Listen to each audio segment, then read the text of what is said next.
Hello guys, welcome back to my channel and enjoy this fanfic part 1. Now let's start the fanfic. 3 days had passed since Konoha had been attacked. And for the newly reinstated Hokage, Hiruzen Sarutobi, it had been 3 days of hell. Strangely enough, while most of his woes would have thought to have been caused by the 50-foot-tall fox that decimated the village, you would have only been half right. A small baby born just moments before the attack, an innocent child that had never done anything to harm anyone. He wasn't even capable of supporting his own head, let alone causing harm to anyone. But it was unfortunately this exact fear that was causing all of Hiruzen Sarutobi's troubles. For the child was not an ordinary 3-day-old boy. This was a Jinchuriki, the host to the very same 50-foot fox demon that had just devastated the village. "Hello Sarutobi-sensei. You look like you have seen better days," came a voice from a nearby window from where the Sandaime Hokage was sitting. "Jiraiya-kun, you are a sight for sore eyes, it has been hell around here. I am missing being retired already," Hiruzen said. "So he did it after all. I was hoping the stories I heard were false information.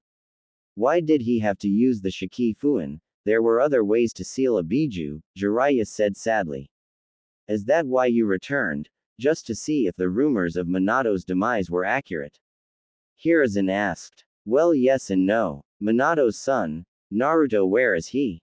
Jiraiya questioned. "Ah, the boy, he is safe and healthy. He seems to be happy most of the time, just like his mother. But he looks so much like his father already," Hiruzen said. "I guess I have to take up my role as godfather and stay here with him now, or I could take him with me. Either way is fine," Jiraiya said solemnly. "I'm afraid I can't allow that, Jiraiya-kun," the Sandaime said. "What? Why not?" Jiraiya demanded. "Several reasons. For one, I need you to look after your spy network. We need it more than ever at the moment. Secondly, if Iwa found out you were looking after a child, they would know who it was straight away. Why do you think they gave him Kushina's last name, Uzumaki? Don't worry about the boy, Jiraiya-kun. I will make sure he is safe," the Hokage said with a smile. "Can I at least see him once before I have to go?" Jiraiya asked. "Of course you can. Strange, I didn't quite picture you as the fatherly type, Jiraiya-kun. Just goes to show just how much there is I still don't know," Hiruzen said with a smile. Hiruzen left the comfort of his desk and signaled Jiraiya to follow him. They walked until they came to a room with the door slightly ajar. "He's in here," Hiruzen said quietly. They quietly entered the room so as not to wake the boy, but he was already awake. 3 lines on each cheek that look like whiskers. Is this the sign that he is a Jinchuriki? Kushina never had them, but then again her seal was different, wasn't it? Jiraiya said. "No, from what we can gather, those marks were there before the sealing. So they are only birthmarks. If I was to have a guess, I would say it was because his mother held the Kyuubi when he was born," Hiruzen said. It was at that moment Naruto yawned and gazed up into Jiraiya's eyes. "Would you look at that? Same eyes, and I think his hair is already becoming spiky like Minato's," Jiraiya said, looking down at the boy. "I bet you're going to be a great ninja one day, kid. I will be back when you're older, so don't go getting too strong without me," Jiraiya said. A small smile crossed his face and he went into his pocket and withdrew a small green wallet that looked like a toad, and placed it in the crib next to the tiny blonde. "A wallet? Interesting present to give to a baby," the Hokage laughed. "Maybe, but I wanted to give him something that he could use later on in life as well.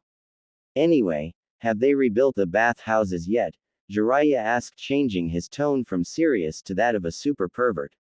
"No, not yet, sorry Jiraiya-kun. You are going to have to wait to do your research, I am afraid. It is a shame too, because that book you brought out was brilliant. What did you call it?" "Ika. Ika. You could make a killing if you turned it into a series," Hiruzen said. "Maybe you are right. My last book didn't really sell many, but this one is selling like nothing else," Jiraiya said. "Is there anything else you would like while you are still in the village?" Hiruzen asked. "No, I should be on my way. If I have to leave, I better just get it out of the way now. Keep the kid safe, sensei. I do not want to have to face Kushina when I die if Naruto gets there before me. Oh, and I am sorry to hear about your wife, Jiraiya said, and just like that he was gone. 8 years later, a short blonde-haired boy was sitting alone on a swing watching the other kids play. In the past he had attempted to join them, but they had always said they were not allowed to play with him. Even the kids at the academy seemed to be extra cautious or simply avoid him. There were, however, some exceptions. The lazy boy Shikamaru was usually nice enough, but unless you enjoyed watching clouds, he was not the best person to hang out with. He also liked playing Go and Shogi, but Naruto didn't know how to play either of them as he never had anyone teach him. Naruto, still sitting on the swing contemplating whether or not he could find a way to join in the other kids' game when he heard a voice from behind him. Hey, you're one of those weird people with no pupils who think they are a noble or something. So do you think you are better than us, huh? The voice said. Naruto turned in the swing and saw 3 older boys bullying a girl from his class. He remembered trying to talk to her once, but she went red and was unable to respond, so Naruto just figured she was like everyone else and wanted him to leave her alone. What do they think they are doing to her? Her name was Hinata, wasn't it? She looks scared. Maybe I should help her out. I don't care that they are older than I am, Naruto thought as he got off the swing and started to make his way over to where the bullies were now forcing Hinata to bow and apologize for something. Hey, what do you guys think you are doing? Leave her alone, Naruto ordered as busting into the clearing. What the? Oh, look, she has a little boyfriend, one of the bullies taunted. Hey, isn't that the kid our parents said to stay away from? He doesn't look scary to me, he is just as short as this one, the other bully said, pushing Hinata to the ground. I said leave her alone, Naruto yelled and jumped up, punching the bully who had just pushed Hinata to the ground in the face. Alright, we will let your little girlfriend go, but you are going to pay for that, the bully replied and punched Naruto in the gut, forcing him to kneel, and was unable to block all of the punches that were sent at him. When they finally relented, they left Naruto with 2 black eyes, a bleeding nose, and lots of small cuts along his face, arms, and legs. Oh no, Naruto-kun, he got hurt. To save me, what do I do?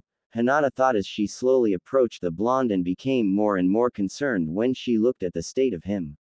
I need to get help. Oh, where is Ko? I need his help, she thought desperately.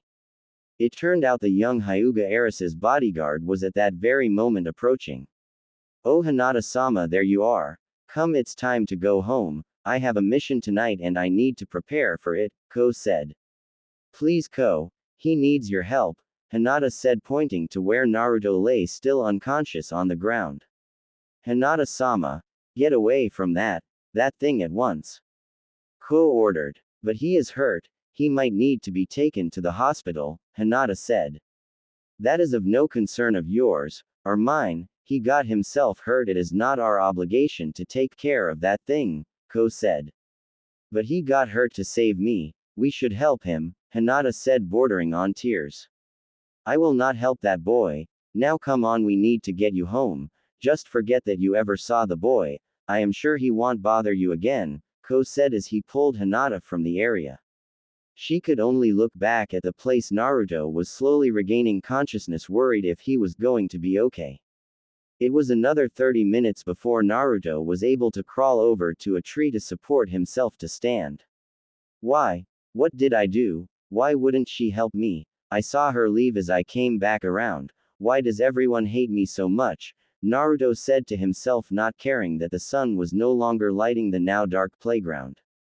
By the time Naruto finally found the strength to begin his walk home, the sun had long since set and only the streetlights on the corner of every street lit his way. Looks like you finally got what you deserved. Who should we send the congratulations to? Came the voice of a man approaching behind Naruto. Turning around, Naruto recognized him as a member of the Konoha police force. Naruto never really had a good relationship with the police force. He had been the cause of far too many pranks for any of them to sympathize with Naruto's current predicament. Look, I have had a bad day. Just leave me alone, Naruto snapped in reply. Oh, I don't think I should. You are a disrespectful little whelp who needs to be put down for the good of the village, the man said, and Naruto stared in horror as his eyes turned red with 3 tomo in either side. You know, I think most people will cheer for what I am going to do, he said, taking out a katana from his side. Before he could even move to strike at Naruto, however, he was stopped by the arrival of a man in a weasel Anbu mask. I think you have done enough to merit an express trip to the T&I department, the Anbu said. Itachi, you know what he is, just let me finish him. It is because of that filth that we Uchiha have been watched more carefully and had our district compressed until we are almost uncomfortable, the man spat. I do not care. I will not allow you to harm the boy, the Anbu said. Before grabbing the man and disappearing in a puff of smoke.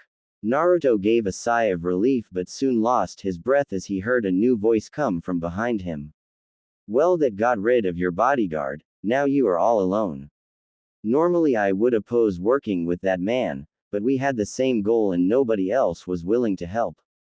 But don't worry, I am not going to kill you. I wouldn't want to risk freeing the beast and returning its power. Instead, I think I will just take you far from here, so you can either find your own way back or preferably die in whatever way you see fit, the man said. And before Naruto could even call for help, he was knocked unconscious with a swift punch to the face. It is time that we got rid of the demon from Konoha once and for all, the man said before tying Naruto up and stuffing him into a sack and disappeared in a puff of smoke. With Itachi. Itachi arrived at Anbu headquarters with his Uchiha prisoner and took him straight to be handed to Ibiki. Aw Weasel, I thought you had an easy assignment tonight. I didn't expect to see you here, the scarred torture specialist said. Well, tonight my easy job was not as easy as I thought it would be. I was supposed to be watching young Naruto-kun when Kizu here decided that my charge didn't deserve to live anymore, Itachi informed Ibiki. That's not true. In fact, I wasn't going to harm the boy at all. I just want him out of the village, Kizu Uchiha said. What are you talking about? I saw you draw a blade on Naruto-kun, Itachi said. Maybe I just wanted to scare the little brat, Kizu replied. Regardless, the punishment for attempted murder of Naruto Uzumaki is death. You should be aware of that, seeing as you are a member of the Konoha police force, Ibiki said. Blow it out, your Ibiki. I'm not scared of your mind games. You would have better luck getting me to break with that snake whore you allow to work here, Kizu spat. Anko Mitarashi happens to be a good friend of mine and I would advise not calling her that in my presence, Ibiki said. Or what? You will kill me sooner, Kizu laughed. He is clearly drunk, so we are not supposed to kill him, but may I recommend a few hours in the torture room with Anko, Itachi recommended. Why not? Should be entertaining at least. Do you want to stick around? Ibiki asked. No, I need to get back to watching over Naruto. Kid gets into all sorts of trouble and it is rather amusing to watch, Itachi said, smiling beneath his mask. Alright.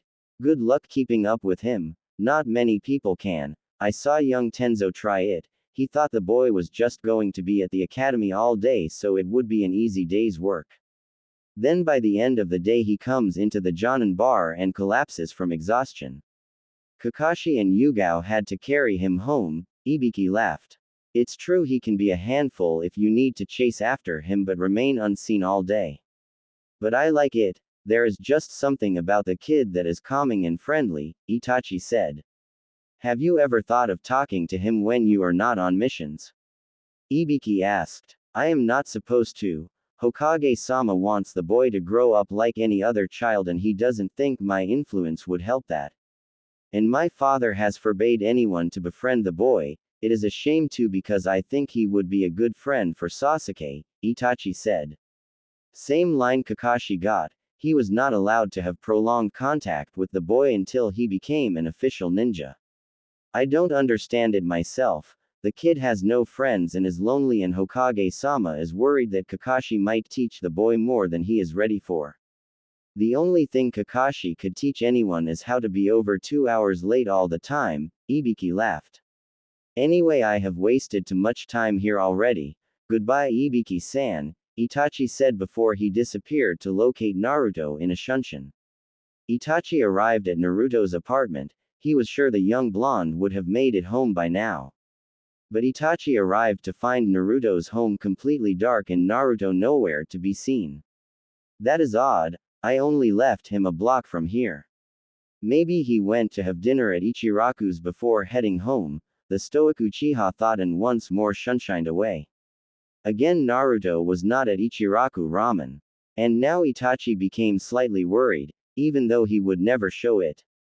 This is not good, I need to find him quickly, Itachi thought and this time left without using a shunshin, so he could look around the area in case Naruto turned up. After close to 30 minutes later Itachi was clearly worried. He could not find any sign of Naruto anywhere. Something that was impossible considering the boy wore a bright orange jumpsuit. I need to tell the Hokage, if Naruto is missing, he needs to know, Itachi thought and one last time disappeared. He arrived at the Hokage tower and quickly entered and went straight for Hiruzen's office.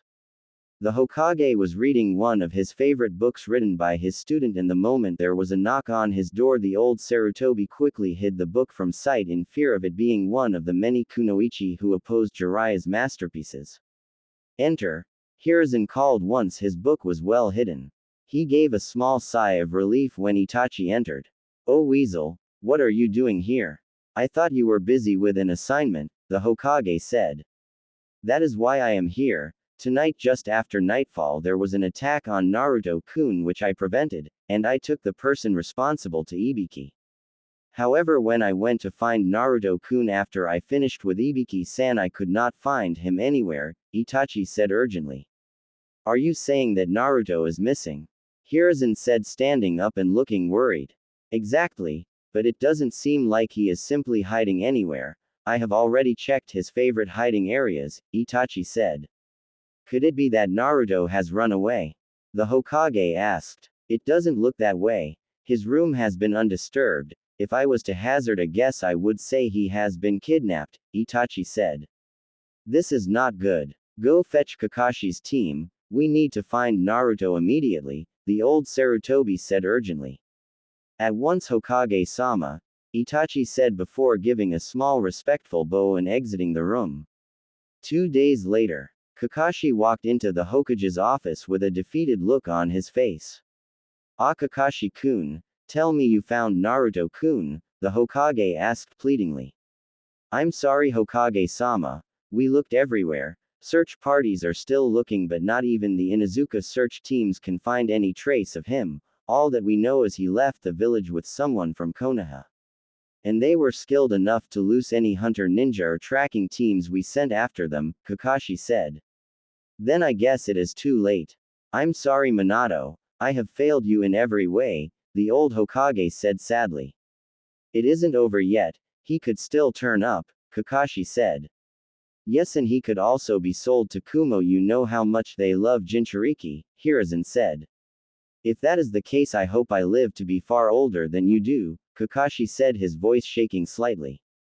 That's not a nice thing to say to your Hokage, Kakashi-kun, Hiruzen said. Yes but in fairness Hokage-sama, you can only punish me while I am alive, if Minato and Kushina find out we lost their son and failed to protect him, then they will make us pay for an eternity, Kakashi said. Hiruzen paled when he thought of the prospect of what Kushina would do to him if they failed to recover the young blonde. We need to redouble our efforts immediately, he said quickly. I had a similar response, I will inform the teams at once, Kakashi said before leaving the room via a shunshin. Good luck, I do not want to have to tell Jiraiya about this. I promised both Minato and Jiraiya I would keep you safe Naruto, I am sorry wherever you are, Hiruzen said as he looked out over the stone faces of the Hokage monument. Reaction to Naruto's disappearance was far from one of concern.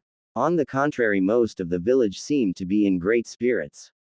Nobody but the top-ranking Junin and Anbu had been informed of Naruto's kidnapping, but the villagers were just happy because they had not seen Naruto for a few days. There was of course some people in the village who were worried. The old man and daughter that operated Naruto's favorite place to eat knew something was wrong when he didn't show up for any ramen in 2 days. And at the academy only one person seemed to realize he was even missing. A young Hyuga girl who had been forced to leave the blonde when he was battered and beaten. Land of forests. A long-haired man carrying a large sack was jumping from tree to tree. At the speed of an 8-year-old child, it would take months for the demon to return to Konoha from here, that is if he ever found his way, the thought smirking victoriously. Suddenly there was movement in the bag he was carrying. Oh, so you are awake again, but don't worry, I won't need to knock you out again. I think this would be a perfect place to leave you. After all, I still have a mission to do, and I wouldn't want to upset Hokage-sama, would I? The man said before jumping down from the tree and tossing Naruto to the ground, the bag opening around him. Would you look at the demon has healed all the wounds, that might help him to survive. Oh well, I guess I can't luck out completely, the man thought to himself. Hey, I know you, you're the bastard that left me in the park after I saved that girl from your clan. Naruto yelled in accusation. Looks like you got me. But so what if I am? There isn't anything you can do about it, Ko Hyuga said smugly. So what are you going to do, kill me? Naruto asked angrily, refusing to show how scared he really was. No, I won't be doing that, it is far too kind for filth like you. Instead, I am going to leave you here to die in whatever way you see fit, Ko said. I am going to make it back to Konoha and then I am going to make you pay. Naruto roared. Well, good luck with that. I eagerly await your return. Ko laughed before kicking Naruto in the face one last time and quickly removing the bindings on his arms and legs before jumping off into the trees. Naruto awoke in the middle of a forest floor, his head was ringing. Oh man, what happened to me? Naruto asked nobody in particular. Then it all came flooding back to him. The kidnapping, being carried in a large bag, and every time he woke up being knocked back out. And finally being dumped in the middle of a forest completely alone. Man, I don't know where I am, or how I will ever get home. What am I supposed to do? Naruto yelled, hoping someone would hear him. Unfortunately, he had no such luck. Guess I am just going to have to find a way to get back to Konoha later. I need to find some people first, Naruto thought, but his mind was soon driven from that frame of mind when he felt his stomach growl. Oh man, I am hungry. I have to find something to eat quickly, Naruto said and began frantically looking around for anything that looked remotely edible. He could not see much. Despite it being the middle of the day, the density of the forest made it hard to see far in front of him. As far as anything edible went, he was again out of luck. There was nothing, just trees. As far as the blonde could see, there weren't even any beetles in the area that he could force himself to eat. Looks like I have to keep moving and hope to find something while I move, Naruto thought, and he stood up and began running through the forest as quickly as his small 8-year-old legs could carry him. Konoha 2 days later. Itachi was standing in front of the Hokage with Kakashi. So how has the search gone? Any sign of Naruto-kun yet? Hiruzen asked. It has been over 4 days now and there is still no sign of him. It is obvious to me that whoever the culprit was, has a great understanding of how the Konoha hunter and tracking ninja teams operate. I suggest it is probably someone from inside either of those branches, Itachi informed the Hokage. Has there been any ninja go AWOL in the last few days? Kakashi asked. No, all ninja are accounted for, the Hokage informed the copy ninja. Then may I suggest you look at what teams left the village that night, and have a team search along any expected routes they may have taken. Well, let's see if I put together both of your suggestions. We have 3 teams and 2 solo missions that left on the night that Naruto disappeared. There are 2 tracking teams that I sent to look for Jiraiya as he has not delivered a report in a few weeks, a hunter team that had reports of a sighting of Orochimaru. Also, Shisui Uchiha has been sent to deliver a reply to the rebels facing the Mizukage's forces, to inform them that we cannot give any direct support but will supply some weapons and funding. Finally, Ko Hyuga has been sent to Taki to deliver a message to the new ruler there, Shibuki, I believe his name is, Hiruzen said. If it is one of the teams, then it will mean that this has been planned for some time. However, Shisui and Ko are both highly respected members of their clans and are loyal to Konoha, Kakashi said. We will have to send teams out to follow the path of each of them, I still do not want to think about the prospect of any of them betraying Konoha like this, Hiruzen said. We will send our teams at once, Hokage-sama, Itachi said and gave a respectful bow before leaving. I want rest until we find him, Hokage-sama, Kakashi finished before leaving after Itachi. Land of Forests. Naruto had been walking almost non-stop for the past 2 days, and all he had found to eat were several berries on a bush that while kept him going for a while were not enough to defeat his hunger. He had thought of giving up several times, but every time the thought crossed his mind a stronger one kicked in telling him to keep going and to never give up. It was because of this determination he eventually came to a road. Yes, I did it. I can get out of here, but I am so exhausted. I just need to keep going for a little longer until I can get to a town, Naruto told himself before picking a direction at random to follow the road and taking off. Naruto continued to walk and soon he was getting lightheaded, he was so tired and eventually the excitement of finding a road that he could follow wore off. Naruto's strength was fading, for an 8-year-old boy to go without proper food for about a week was taking its toll. It seemed to be a battle between Naruto's will to continue and how long his body would allow him to. In the end the blonde lasted another several hours before he collapsed face first in the middle of the road. Is this it? Do I die here without ever accomplishing anything? I was going to be Hokage, I would have gotten everyone's respect.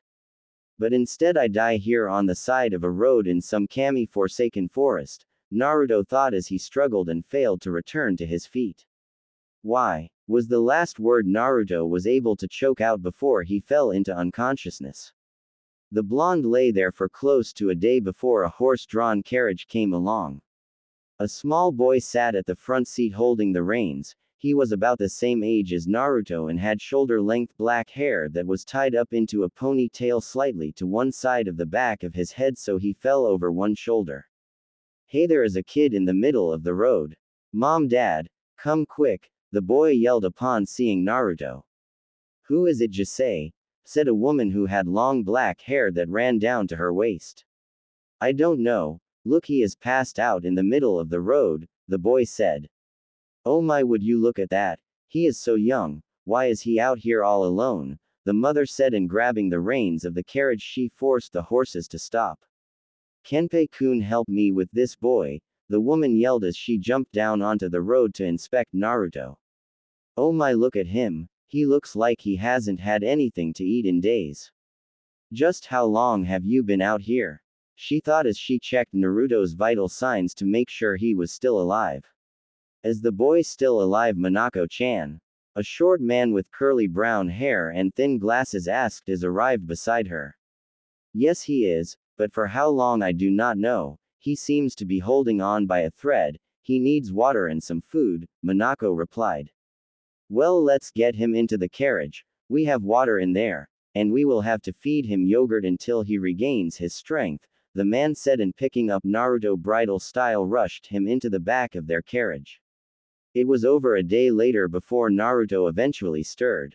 Where am I? It feels like I am moving, Naruto thought before he opened his eyes to find himself inside a rather luxurious room that seemed to be designed to double as a bedroom and dining room.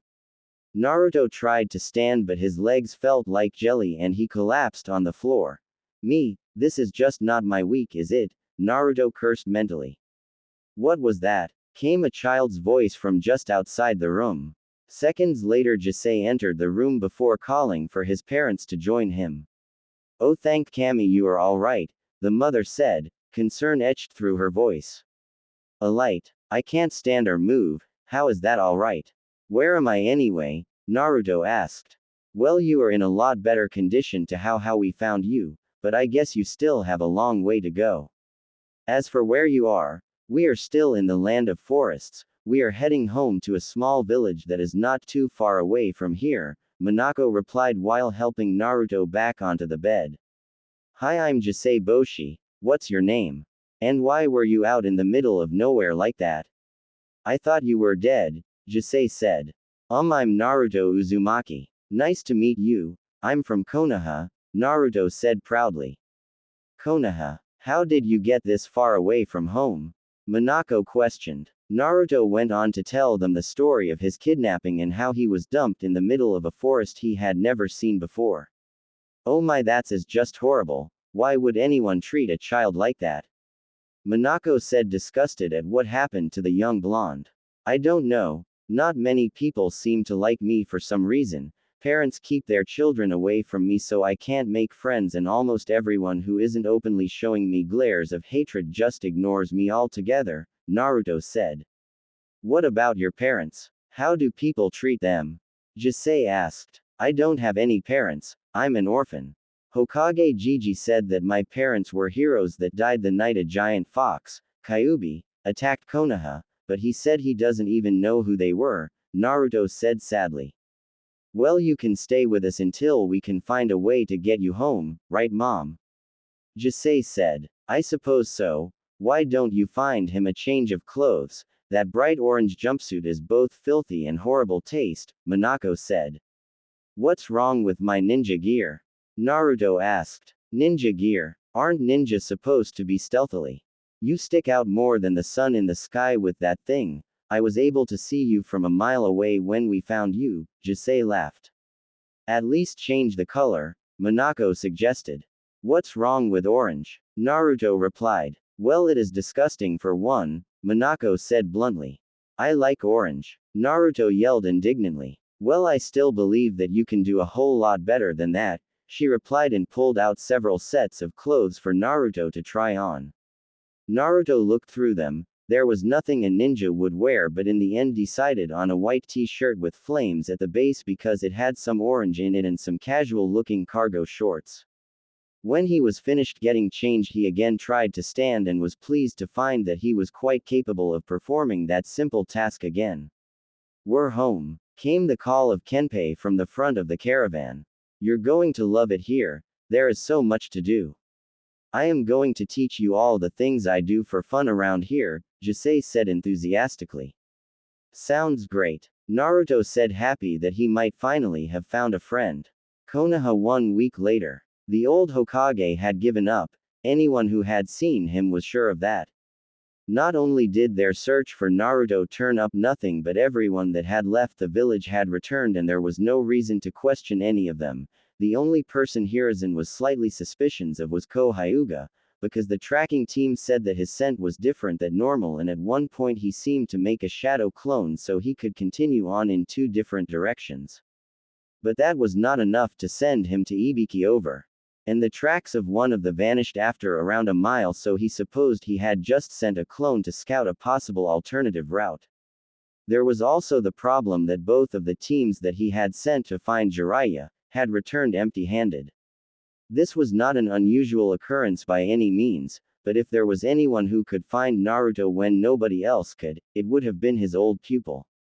After yet another week of searching, the old Hokage was forced to give up the search. It had also become clear that Naruto was missing to the villagers, and there were several parties that had been going on almost constantly. In fact, as much as Hiruzen hated to admit it, the village was the happiest it had been since Minato was named the Yondaime. What would you have thought if you saw this Hashirama? Did you ever imagine your village would turn on a small boy? And Minato, would you still have the same faith you put into the people and perform the sealing if you knew what would become of your son? Hiruzen thought as he looked at the portraits of the former Hokages. Months passed and it seemed like the village had completely forgotten Naruto ever existed. The only thing that had changed was that Kakashi was always twice as late as usual, as he would spend every second of his free time at the memorial stone hoping to find some form of closure and forgiveness from his old team. The Hokage has still not heard anything from his old pupils. Land of Forests. Over the last few months, Naruto had become best friends with Jisei and he began to look upon the family that had saved him as his own. Thanks to, for the first time in his life, having a proper diet, Naruto was no longer the scrawny stick-like child. He had grown quite a lot, and it seemed no matter how much he ate, all he ever seemed to gain was lean muscle that caused Naruto to have quite a well-developed body for a boy who had just turned 9 a week before. He thought for the first time in his life things were looking up for him. And the thing was, he didn't even miss Konoha. He had never before contemplated life without the Hokage or being a ninja, but his life here with Jisei and the others was like heaven after the hell he went through in Konoha. But for Naruto, like any other time he had been happy in his life, it had ended far too soon. One day Naruto had returned home from a day of exploring the forest with Jisei to find the door had been forced open. "Hey, what do you think that is?" Naruto asked Jisei as they approached. "I don't know, let's go check it out," the Jisei replied. Both boys ran towards the house to see what was going on and came across a truly horrifying sight. Naruto's adoptive parents were tied up in the kitchen by two ninja who had kunai in each hand. "Hey, what do you think you are doing? Leave them alone now," Naruto roared, charging the closest ninja, who moved out of the way quickly and yanked Naruto up into the air. "Well, what do you know? They weren't alone after all. Looks like they lied to us," the ninja holding Naruto said. "What do you want? We haven't done anything to Kumo. Let us go please," Minako pleaded. "I'm sorry, but we can't. We were hired to kill your entire family." "So that's what we are going to do," the other ninja replied. "Oh yeah? You won't get past me," Naruto yelled and held his hand in a cross seal. "Bushin no Jutsu," Naruto yelled. A sickly clone of Naruto appeared and collapsed on the floor, causing the ninja who was holding him to burst out in uncontrollable laughter. The other ninja, however, was staring at Naruto wide-eyed. There is a SS seal on his stomach. He's a Jinchuriki," he stammered. "What? This kid? Impossible," the ninja holding Naruto said. "See for yourself, the seal on his stomach is so complex, far larger than Killer Bees or Yugito's," the other ninja said. The first ninja turned Naruto around in his grasp and stared at his stomach. "Kami, you're right. We would get a massive bonus if we were able to deliver his kid to Raikage-sama." "Agreed. Stick a demonic yokai suppressor on him and tie him up. He is far too valuable to kill," the second ninja to speak said. "Off. I am not going anywhere with you guys," Naruto yelled, struggling with all his might. But in the end that didn't help him, and he has a small piece of paper slapped to his forehead, his arms and tied together before strapping him into a chair. While this was going on, Jisei was watching in horror. He had heard every word and knew that any minute they would kill his parents. "I need to go get help, in the village. There is bound to be someone who can help me there," Jisei thought, but his plan was stopped before it even began. "Well, what do we have here? A little Gaki trying to escape, hey," came the voice of a third ninja. Jisei was kicked into the room forcefully at the same moment Naruto had awoken after having his demonic chakra sealed away. "Leave him alone," Naruto yelled. "Or what? You are just a pathetic brat. You can't even use your Biju, so you are no threat to us," the first Kumo ninja said. "Let's just get this done. We need to get this kid back to Kumo as soon as possible," the ninja who appeared to be their leader said. They picked Jisei up and placed him with his parents while they each pulled out a kunai so they could finish their mission. Naruto couldn't help and just sat helpless while the Kumo ninja approached his adoptive family. "Nothing personal. It's just business," the leader said before ordering his men to end the lives of their targets. Blood poured from the necks of the family and Naruto was forced to watch it occur before his eyes. "No!" Naruto cried, his eyes bulged from the tears that were falling. Then his eyes changed, his pupil shrank and his eye began to change color from blue to a metallic purple. The whites of his eyes completely disappeared and left the eye completely purple. Finally, several rings appeared in a rippling pattern out from the center. "There, we're done. Now let's go and take the key." "What the is this? Look at the kid's eyes. I thought you sealed away his demonic chakra," one of the Kumo ninja said. "I did. What is that?" "A Kekkei Genkei," the leader said. "If it is, we are going to get an even bigger reward," the third said happily.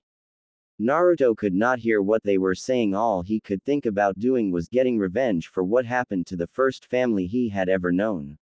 "Shinra Tensei," Naruto yelled as if possessed with as much power as he could muster. In the closest bar, A perverted middle-aged man sat in a dark corner of a bar surrounded by women of questionable intelligence drinking sake and talking loudly about his adventures as the Great Toad Sage, when he felt a massive spike of chakra.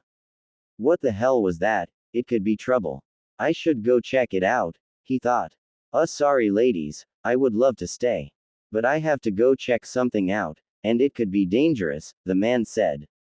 Oba Jiraiya-sama, you were going to tell us about how you taught the famous Yondaime Hokage everything he knew, one of the girls whined. Sorry ladies, but keep the table warm and I will be back later, Jiraiya informed the group.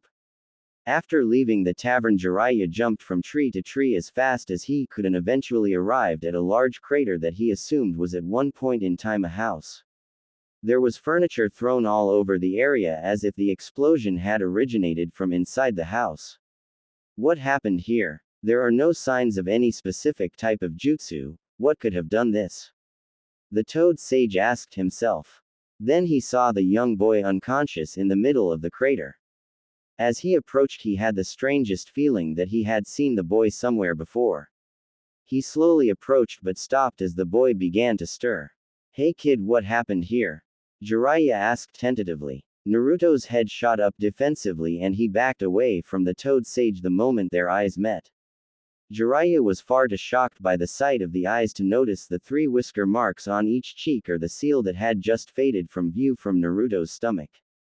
The Rinnegan. Twice in one lifetime, I never thought I would see it again after I heard news of Nagato's death, Jiraiya thought.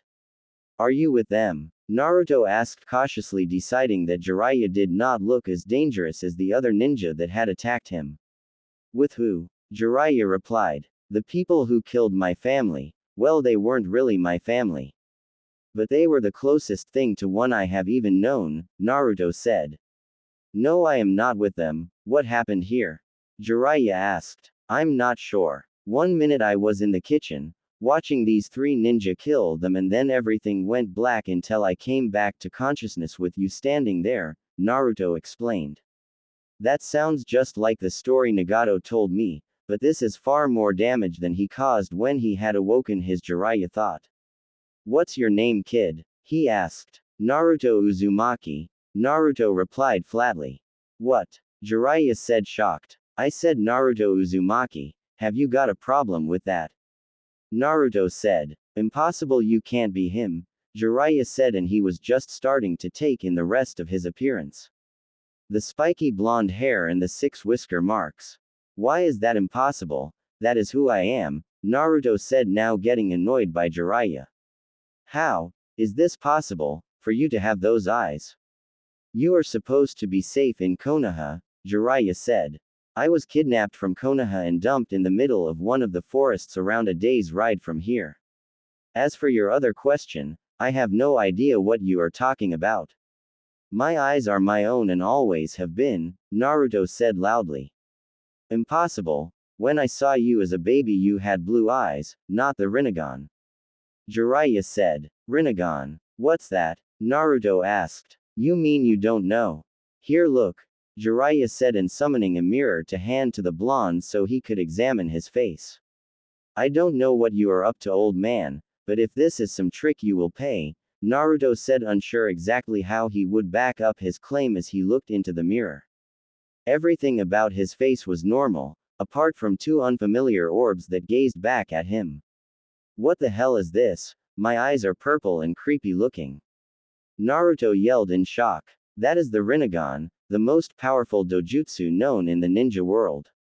Most people think it is nothing but a myth and would have never recognized it. But I am not just anyone. I am the Toad Charmer of Myobokuzen, one of the legendary 3 ninja from Konoha. I am the gallant Jiraiya. The Toad Sage said. So basically I have special eyes and you are some famous ninja from Konoha. Naruto surmised. Well, yeah, but it doesn't sound cool when you say it like that, Jiraiya said with a pout. Well, as I can't stay here anymore, can you help me get back to Konoha? I preferred living with my family, but with them gone and the house as well, Konoha is the only place I have left, Naruto said solemnly. You don't seem too eager to return. Konoha is where you were brought up, why wouldn't you want to go back? Jiraiya asked, but he already had a fairly good idea why. The people are mean. I have been here for less than 6 months and I already feel like this place is more of a home than Konoha has ever been, Naruto said. Well then, why don't you come with me? I know a thing or two about those eyes of yours. While I am no expert, I can help you to use them along with other things. I can also teach you how to be a shinobi. What do you say? Jiraiya asked. For the first time in months, the prospect of being a ninja returned to Naruto. Remembering the stories the old Hokage would tell him about how the great Hokages each saved the village and were loved by the people. Or about his own 3 students who each became famous ninja. Then finally he caught on to what the man was offering, a new chance to do all of that away from Konoha, and with a famous ninja who could teach him a lot. Alright old man, offer accepted, Naruto said. You know, this might actually be fun. I haven't taught anyone since the Yondaime Hokage, Jiraiya said with a smile. You taught the Yondaime? Naruto asked in wonder. Yeah, taught him almost everything he knew, but you will have a lot of work to do if you want to get anywhere near his level, Jiraiya said. Okay, so what are you going to teach me first? Some cool jutsu? Naruto asked, showing his eagerness to learn. Wow, easy there, you need to learn the basics first. And don't you want to mourn your adoptive family for a while? Jiraiya asked. Jiraiya's lessons for Naruto started straight away. While they walked, Jiraiya handed Naruto several scrolls and told him to read them. They were all different types of taijutsu katas. It was strange to Naruto because it seemed that everything he would read it would instantly make sense to him, like he had known it for years. How are you going with those scrolls there, kid? Jiraiya asked. Good. I think I have got the hang of most of these. They're far easier than the academy style they tried to teach me back in Konoha, Naruto answered. That's good. We will be stopping for the night in a little while. I want you to show me what you have picked up, Jiraiya said. Alright, sure thing, sensei, Naruto said, and he went back to studying the kata and performing what moves he could while they walked. Half an hour later they stopped and Jiraiya ran through several hand seals before summoning a giant toad. Wow, that's amazing. I wonder if I could do that, Naruto said, and he started running through the same hand seals as though he had known them all his life. Wait, Naruto, don't you need to sign a contract? Jiraiya yelled, but it was too late and Naruto placed both palms on the ground. There was a huge puff of smoke and Jiraiya was expecting Naruto to be taken to whichever animal he had an affinity for, like he did when he was young and tried the same thing. What shocked Jiraiya, however, was when the smoke cleared, Naruto was still there and there was also a toad that Jiraiya had never seen before. And it had the Rinnegan. Yeah, I did it. I summoned a toad, Naruto yelled happily. You sure did, but how? This isn't one of the toads of Myobokuzen. I have never seen it before, Jiraiya admitted as he looked at the toad. It seemed to have lost all expression and the only way you could tell it was even alive was it was breathing. Interesting. I wonder. Naruto ordered the toad to do something. Jiraiya said. Like what? Naruto asked. Anything, try something simple like jump, Jiraiya suggested. Alright, toad, jump, Naruto ordered. The moment Naruto thought the order, the toad started jumping in one spot. I think it responds to my thoughts. Here, watch this, Naruto said confidently. Stop and turn around, he thought. The toad complied without questioning. Amazing, but can it do complex tasks? Ask it to go collect water we can use for our camp, Jiraiya said. Sure thing, sensei, Naruto replied. Go collect enough water for the 2 of us to use tonight, Naruto ordered. Without showing any signs of understanding or confusion, the toad left. When it came back, it looked like it was swollen with water and just sat there. I guess it works, but he didn't have anything to fill with water. I want you to dispel it by ordering it to leave, then try and summon something else. Anything will do, Jiraiya ordered. Naruto complied and the toad dispelled, and this time Naruto summoned a large 2-headed dog. So you can summon whatever animal you think of. What an amazing ability. You would be able to always summon the best animal for a certain role. I had no idea the Rinnegan could do this. I knew it had the ability to process information at an incredible rate and granted the user with the ability to use all 5 forms of nature transformation. But this is something else. What other secrets do those eyes hold? Jiraiya said to himself mostly, but Naruto could easily hear him. Well, as awesome as this is, you were supposed to be teaching me. I want to show you all the taijutsu styles I have been able to pick up, Naruto said eagerly. Needless to say, Jiraiya was impressed, but it just reinforced what he had seen before with Nagato. There was just something about the Rinnegan that aided in learning jutsu. After Naruto ran effortlessly through the kata, he paused as if in deep thought. Sensei, you said these eyes were really rare, right? Naruto asked. The rarest dojutsu there is. Why do you ask? Jiraiya replied. Well, it's just that, while most people may not know what they are, some people are bound to, and I really don't want people to think I am special just because I have these eyes. Is there any way to hide them? Naruto asked. Good question. I know that a simple henge won't work. The other person who had those eyes had the same problem. But I think I may know of someone who can help you out. Her henge is a bit special, however I don't know how helpful she will be. I wouldn't worry too much about your eyes though. Nobody will recognize them. Most people just think that the Sage of Six Paths and the Rinnegan are just a myth, so they will just think you have strange purple eyes. And with me around, nobody is going to try anything, because if they do by some chance know that you do indeed have the Rinnegan, they will almost certainly know who I am and know not to mess with the almighty Toad Sage, Jiraiya said. Alright, sensei, I do have one more question. Did these eyes give the other person with them a second chakra source? Because I can feel one inside of me, Naruto asked. You can feel it. Tell me, what does this second chakra feel like? Jiraiya asked. If he can feel the Kyuubi's chakra, that means I can't keep the fact that he is a Jinchuriki a secret. I will have to tell him, Jiraiya thought while he waited for Naruto's answer. Well, while my normal chakra seems to flow and is calm, this other chakra is wild and uncontrollable. It almost feels evil. What's more, it seems to be coming from my stomach and nowhere else, Naruto explained.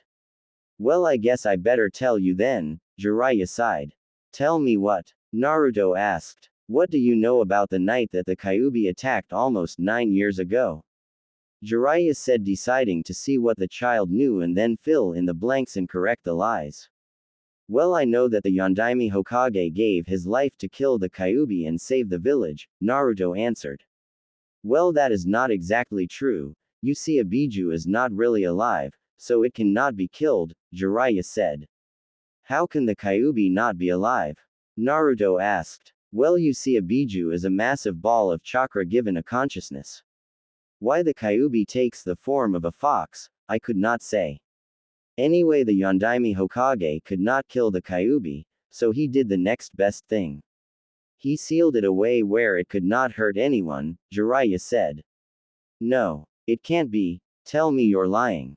Naruto yelled, but the more he tried to deny it, the more it made sense. All the hate-filled glares, nobody allowing him to enter their shops, being kicked out of the orphanage at the only 4 years old. Naruto, calm down. You are not the fox. You are Naruto Uzumaki. You said it yourself, you have 2 chakras, one that is yours that is calm and one that is wild and uncontrollable. I think you will find that would be the Kyuubi's. And if you don't believe me, take off your shirt and channel some chakra through to your feet, Jiraiya explained. Naruto nodded and did as Jiraiya said. Channeling some chakra to his feet, the blonde looked down and sure enough a large seal appeared on his stomach. That is the 8 trigram seal that was used to seal the Kyuubi away. Kyuubi lives inside of you, and in time I will help you control it, Jiraiya said. But why did they choose me? Did my parents just give me up as a sacrifice? Naruto asked, still distraught. Your parents would never have done that. I can't tell you how I know, but just believe me please, Jiraiya said. Alright sensei, but you have to teach me something awesome to make up for it, Naruto said. Alright, how about I teach you how to climb trees without using your hands, Jiraiya said, knowing that even mundane everyday ninja tasks would be impressive for an 8-year-old. even if that 8-year-old did hold two of the greatest powers the ninja world has ever known. That sounds awesome. I will have this down in no time, Naruto said and eagerly awaited Jiraiya to show him what to do. Just like with the summoning and taijutsu kata, Naruto picked up tree walking in very little time. Amazing, it seems the Rinnegan grants the wielder greatly improved chakra control. I have never seen anyone pick up this stuff so easily, Jiraiya thought as he watched Naruto run up and down a tree like it was nothing. Okay Naruto, that is enough for today, Jiraiya said. I wanted to see how long I could keep it up, Naruto replied. No, you will need your strength for the trip tomorrow. We need to get to Konoha by nightfall, Jiraiya said.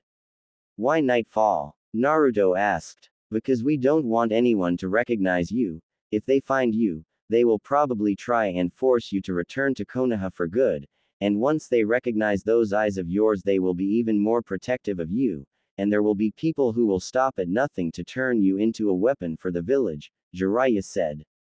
I don't get it, aren't you a Konoha shinobi?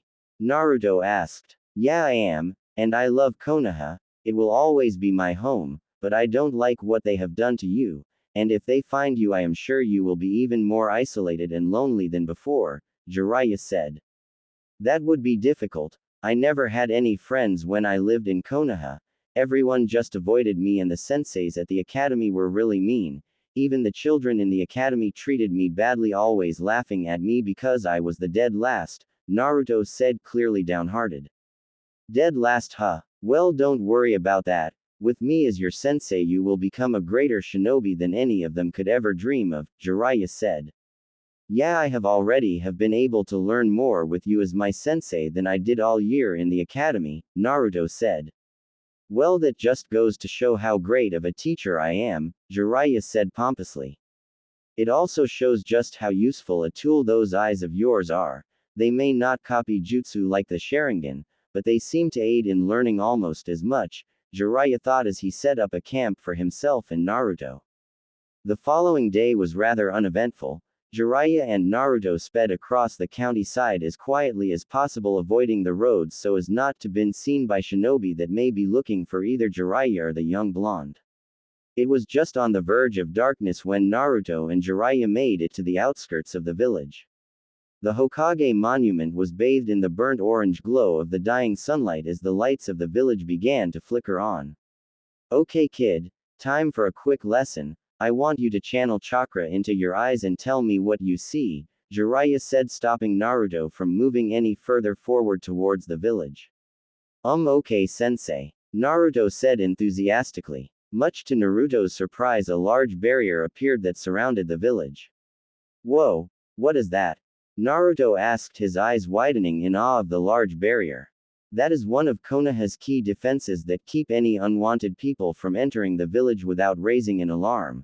The moment we cross that barrier, a team of Anbu will know about it and inform the village rapid response teams, who will come and investigate whether we are a threat or not, Jiraiya informed his young charge. But I thought you wanted to get in and out without anyone knowing about it, Naruto said, confused as to how they were going to continue. Right you are. That is why I am going to disable the seal for us to enter undercover, Jiraiya said. But won't they know something is wrong if the seal goes down in this area? Naruto questioned. No, because the only people who know how to disrupt this seal are the top Anbu captains of the village, the Hokage and myself. However, if I really wanted I could enter undetected without the need to disrupt the seal, but then again I am a spy master, Jiraiya explained. Jiraiya then went up to the large barrier and after performing several hand seals, Naruto saw the barrier fade back away from a small area around where Jiraiya was. Come on, we don't have all day, this barrier will close in a minute, Jiraiya informed the blonde who hurriedly followed after his new sensei. As Naruto followed Jiraiya through the village, he was amazed that the man could know the perfect way around without ever being seen. Do you have anything you want to get from your home, kid? Jiraiya asked as they slid out from a back alley into an abandoned street. Just some clothes, but most of them are not appropriate for a ninja to wear, Naruto confessed. Well, I don't think that matters. At least until we get away from the land of fire. You at least need change of clothes. Those are getting kinda rank if you ask me, Jiraiya said. Actually, now that I think about it, I have gone through a growth spurt in the past 6 months that I have been away from Konoha. I doubt any of my clothes will fit anymore, Naruto sighed. Oh well, looks like we will just have to get you something to wear later. There are a few stores outside of Konoha that sell ninja gear in the land of fire, although it won't be of the high quality that you can get here, Jiraiya said. It won't matter. I was never allowed into any of the good stores in the village anyway. They always kicked me out. All I could ever get was these bright orange jumpsuits, or I had to wear civilian clothes, Naruto explained. Is that so? I knew you would have had it bad being a Jinchuriki and all, but this is far worse than I imagined. To not even let you buy proper equipment, Jiraiya said, shaking his head. Well, is there any place you used to go to be alone that nobody would think to look? I just don't think it would be a good idea for you to come with me to see the Hokage. I don't think the old man is going to be happy when he finds out that I am leaving and won't be reporting back in for a while, and no doubt if he finds you with me he will want you to stay in the village, Jiraiya said.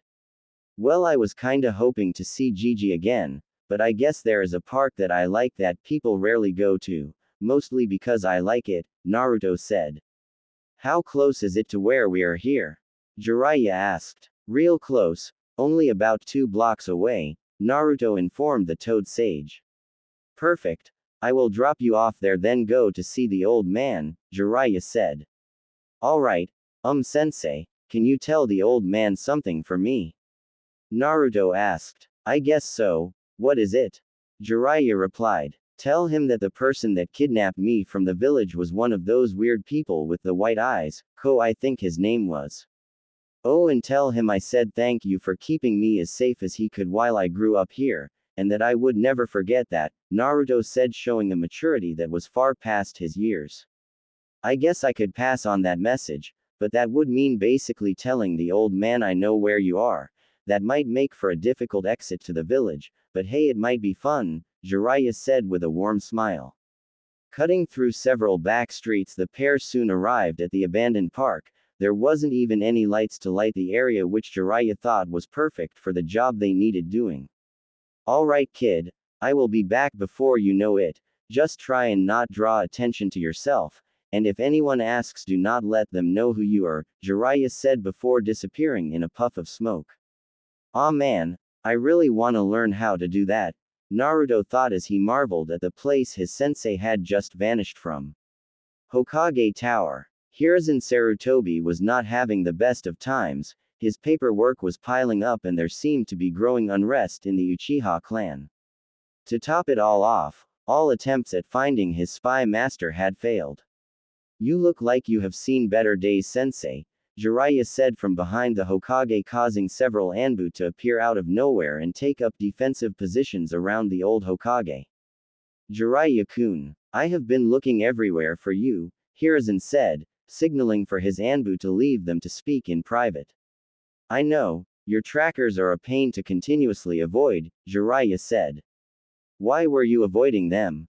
The Sandame asked. Well, if they found me, so would have Orochimaru, who was watching their every move. I needed to stay out of sight so he wouldn't know that I was following him, Jiraiya said. I see, and what of Orochimaru? What is my old student up to now? No good, I presume, Hiruzen asked. Orochimaru has joined the mercenary group known as the Akatsuki. All I know about them is they are a group comprising of S-ranked missing ninja and are growing. I ran into some of their handiwork when I was in the land of Earth last. The Tsuchikage hired the group to take out a small hidden village that was attempting to form inside the country. They didn't leave anyone alive, Jiraiya explained. I see, an organization for missing ninja. Do you know anything of their final goals? Do they plan to start their own village, a safe haven for criminals? The aged Hokage questioned. I couldn't say. All I know is that nothing Orochimaru gets involved with is ever completely clean. Well, now that is out of the way, I have a question to ask you, Jiraiya said, changing his tone of voice from friendly to deadly serious. Yes, and what might that be? Hiruzen questioned. How could you lose Naruto? I think I made it clear that he was supposed to be cared for and protected.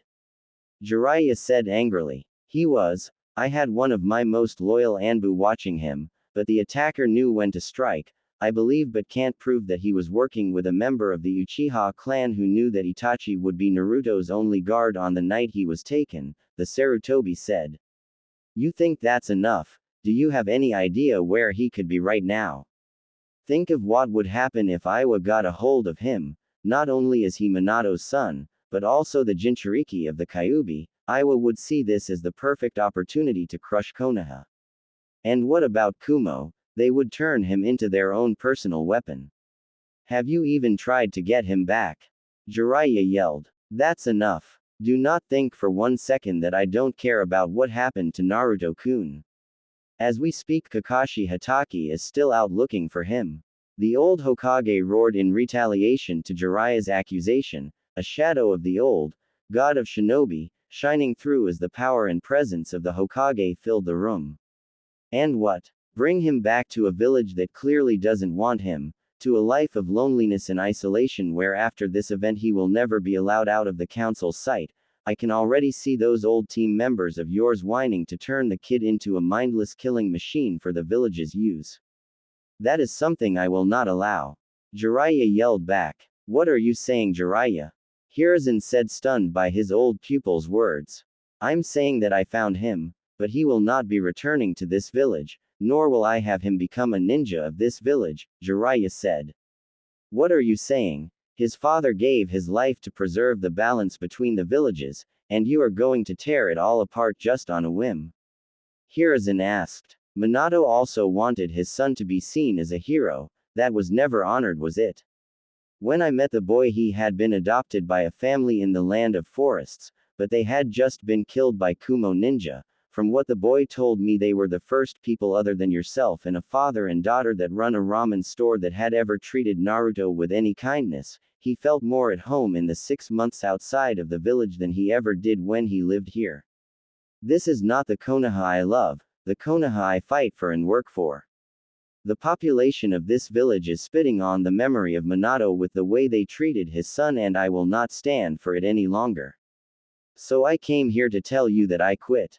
I will not be working with Konoha, at least not until the kid is old enough to fend for himself. I will see that he becomes a ninja that will have the ability to change the world, Jiraiya stated. You quit? Please be reasonable about this, Jiraiya-kun. I already have Tsunade who refuses to return to the village. We can't afford to lose you as well, and we need your spy network to keep us ahead of any possible attacks on the village, Hiruzen said almost pleadingly. Don't get me wrong, sensei. I will still help Konoha at any chance I get and will send on any vital information I might receive, but I will not be taking on any missions, or answering any summons until I feel the village has paid for what it has done to my godson, Jiraiya said. Very well. If there is no way to avoid this, then I guess I have to accept, and I am pleased to hear that Naruto-kun is safe. Tell me, did he say who it was that kidnapped him? Hiruzen asked. As a matter of fact, he did. He said it was a member of the Hyuga clan, Ko or something like that. So I don't think he would be working with the Uchiha clan. They have never been on the best of terms with the Hyuga after all, Jiraiya said.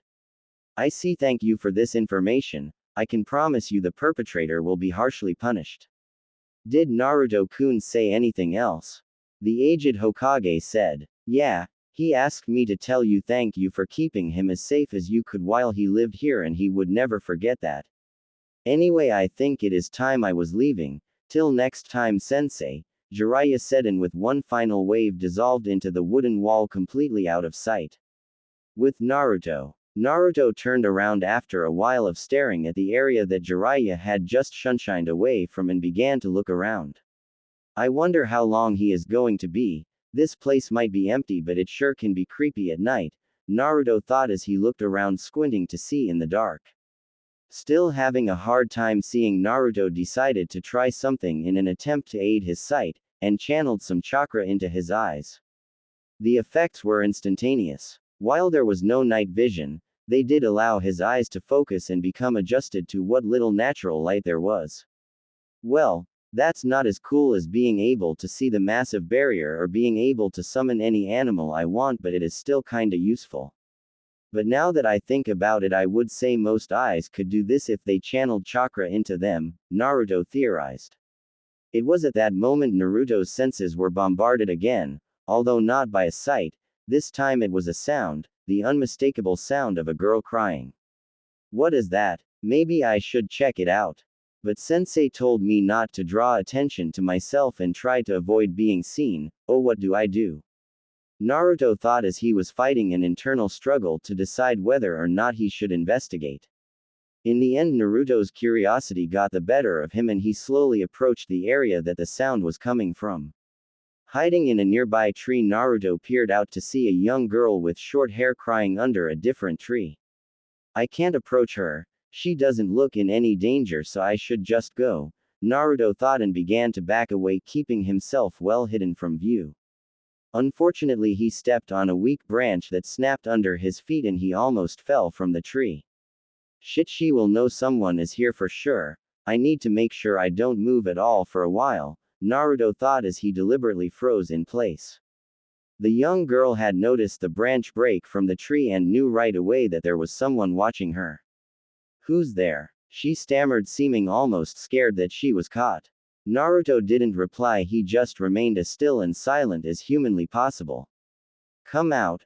IKKN now that you're out there, the young girl stammered again shakily. Once more Naruto refused to reply and closed his eyes as if to beg for the young girl to drop her investigations. He had no such luck. Very well, if you want come out, then I guess I will just have to find you myself.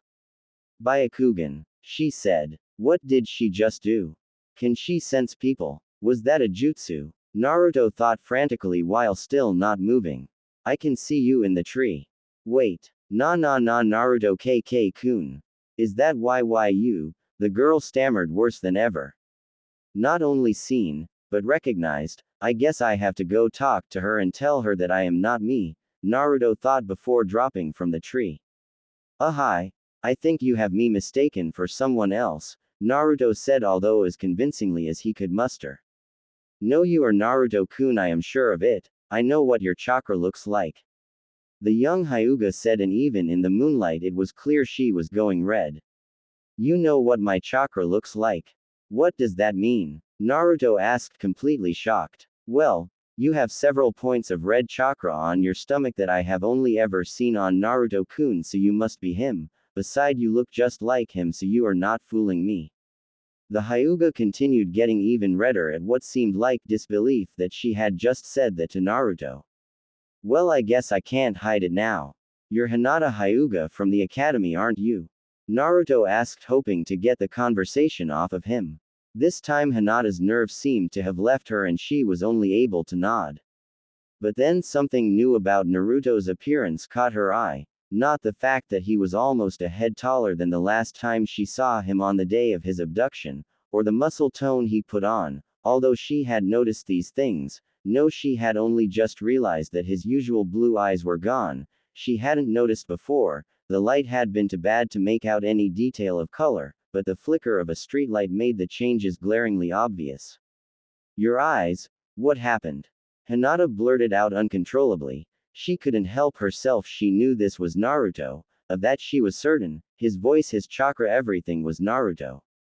But these eyes were not the warm inviting blue that she remembered. The cold metallic purple of the Rinnegan shocked the young Hyuga heiress. I sorta underwent a change, and I guess my eyes changed color, Naruto said offhandedly, trying to make the new appearance nothing special.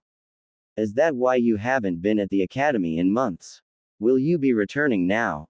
Hinata asked hopefully. No, I was kidnapped from the village and I am only back now because my sensei is here to see Jiji Hokage, Naruto said. So you are leaving again? When will you be back? Hinata asked sadly. I don't know. In truth, I don't know if I will ever come back. This place holds quite a few bad memories for me, Naruto answered. But why? Isn't Konoha your home? The young Hyuga asked. It was, but not anymore. I want to make a new life and I met someone who has promised to help me and train me to be a great shinobi, Naruto said. But what about everyone at the academy, and your friends? Hinata asked. You have seen me at the academy. The person who is remotely friendly towards me is Shikamaru. During my time out of the village I made a friend, he became like a brother to me, but he died and I promised myself I would become strong and never let that happen to anyone I cared for ever again, and with my new sensei I believe I can make that dream come true, Naruto said, remembering all the things Jiraiya had taught him in such a short space of time. I will miss you. Your confidence when you were at the academy inspired me to try and show that I can improve despite my family calling me a failure. You always kept trying no matter how many times you failed. I know it doesn't mean much, but thank you and good luck, Hinata said, still blushing like mad. Hey. Thanks, I really didn't think anyone had noticed me at all. It's a good feeling to have someone say that. So I wish you luck, and if you keep trying I have no doubt you will show your family that you are not a failure. Oh, and before I go, please promise me you will not tell anyone that you saw me. The fact that I am here is supposed to be a secret, so it would mean a lot if you kept this little chat to yourself, Naruto said. Oh, okay, I promise, Naruto-kun. I will never tell anyone, Hinata promised. It was at that moment Jiraiya arrived, landing on a tree branch behind the blonde. Hey Gaki, I thought I told you not to be seen or talk to anyone, Jiraiya said, but he did not seem to be angry. Sorry sensei, I was kinda caught hiding, Naruto admitted. Well, I guess it is kinda hard to hide from a Hyuga, and I am sure even more difficult to hide from the heir of the clan, Jiraiya said. I'm sorry, I promise not to tell anyone I saw either of you, Hinata said with a respectful bow. That would be really helpful. We gotta get out of here, kid. The old man probably won't leave us alone for too long, and once his advisors find out about it, well, let's just say it would be better if we were outside of the land of fire by the time that happens, Jiraiya said. It had been 1.5 years since Jiraiya had left the village along with Naruto. And while things on the surface seemed to be fine, the village was actually in complete turmoil.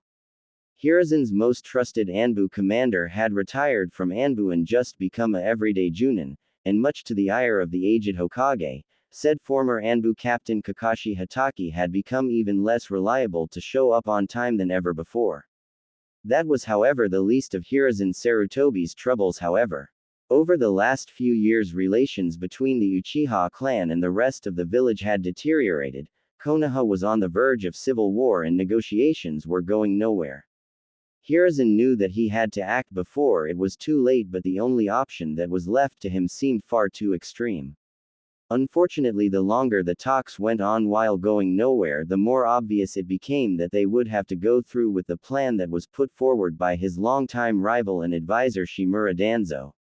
His solution was to wipe out the entire Uchiha clan before they caused any lasting damage to the village. The Hokage had at first completely dismissed the idea as impossible and refused to even consider it, however his agent he had inside the clan spying on them only brought grave news. Itachi Uchiha loved his family, but he loved Konoha even more. His loyalty lay not with his father and the Uchiha clan like they believed, but with the Hokage. So when talk of a coup d'etat intensified, Itachi went straight to the Hokage. Arriving at the Hokage's door, Itachi knocked twice, and entered soon after receiving the call to enter from his leader. Ah, Itachi-kun, please tell me you have some good news for me. The Hokage said hopefully. I'm sorry, Hokage-sama, but no, I don't. My family are more determined than ever. I can see no way of this ending without bloodshed. I have to throw my support behind Danzo's plan, Itachi said solemnly. You know what that would mean, don't you? Hiruzen asked, sadness soaked his voice. Yes, I am aware of what will happen. I will take on the task myself. I cannot let the burden fall to anyone else. But there are those within the clan that still love Konoha as it is, my friend Shisui for one, Itachi said. I am aware of this, it is why I am so opposed to the idea. We can't let there be a single strand to trace this back to the Hokage's office, otherwise it will have the same effect as the coup d'etat and the village will fall into a civil war with all of the clans looking for power regardless. If they think we simply wiped out the clan because I thought they were becoming too powerful or simply a pain in the others will rebel in fear that they might be next, Hiruzen explained. So in other words they all have to die, Itachi surmised. As much as I hate to say it, if we do go through with this then yes, they must all die, and we can play you off as being away from the clan on the night and thus the sole survivor, Hiruzen said. What if I took the blame, but left someone else alive? I could leave the village and become a missing ninja, Itachi said as a thought crossed his mind. But Itachi-kun, that is insane. You will be hunted by bounty hunters and hunter nin from all over the world and even Konoha. You would be damning yourself to a life on the run and I wouldn't even be able to help you any more than giving you a head start. The Hokage said in shock.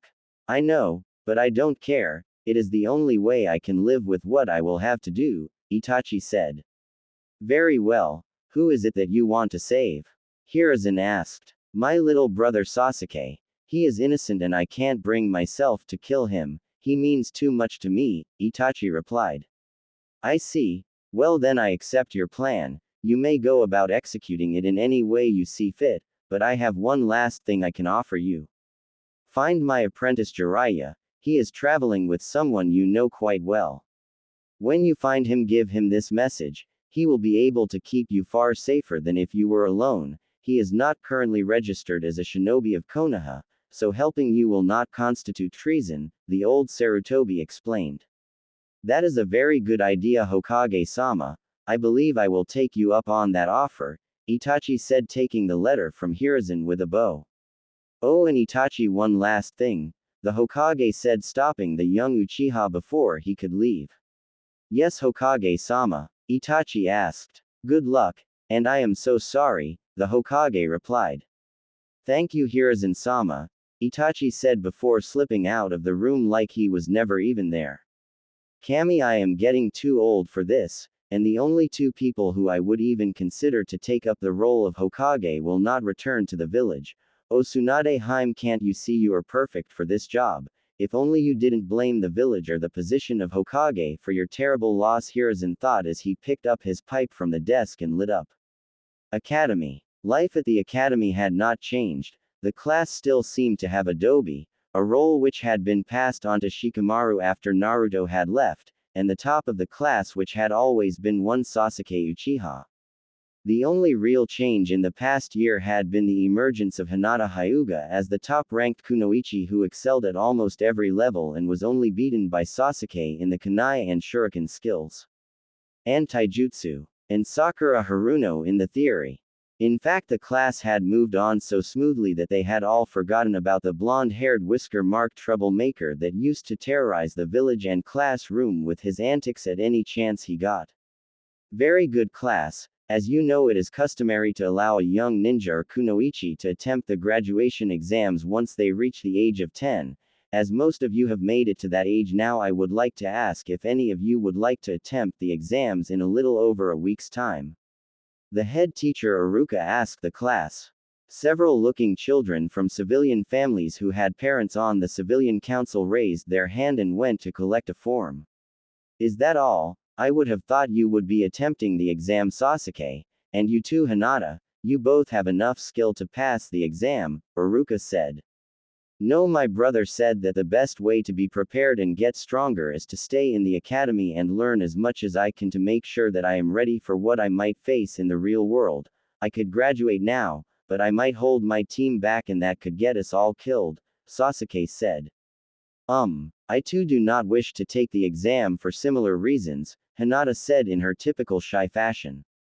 Very well, and Sasuke, that is a very mature way to look at things. Make sure you listen to your father in the future.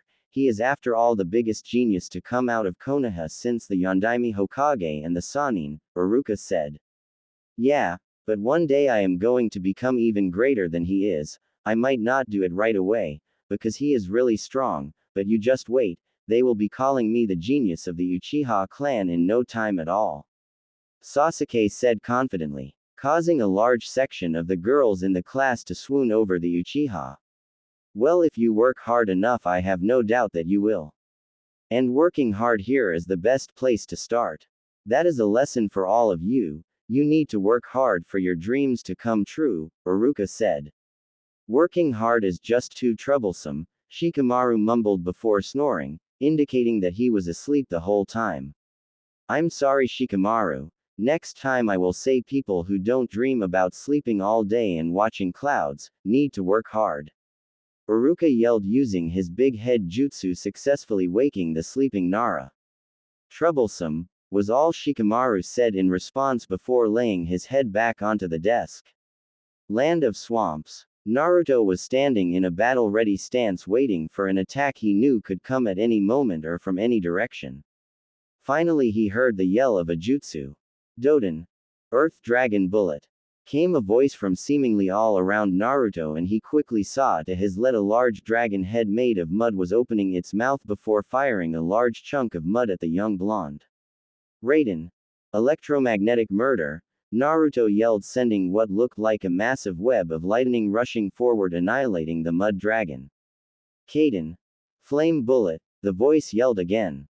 Shinra Tensei. Naruto yelled and the flames seemed to die out. I thought I told you not to use that in this exercise. You are supposed to be countering my moves with the correct nature manipulation. Using your gravity as cheating, the voice said, and Jiraiya seemed to rise up from the swamp completely clean. Sorry sensei, I still don't have the hang of Suiden completely.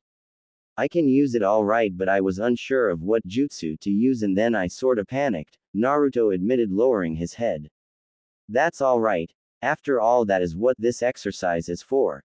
If you can fight without using any of your special powers gifted to you by those eyes of yours other than the basic elemental manipulation and increased chakra control, when you get into a real fight you will be that much stronger, Jiraiya said.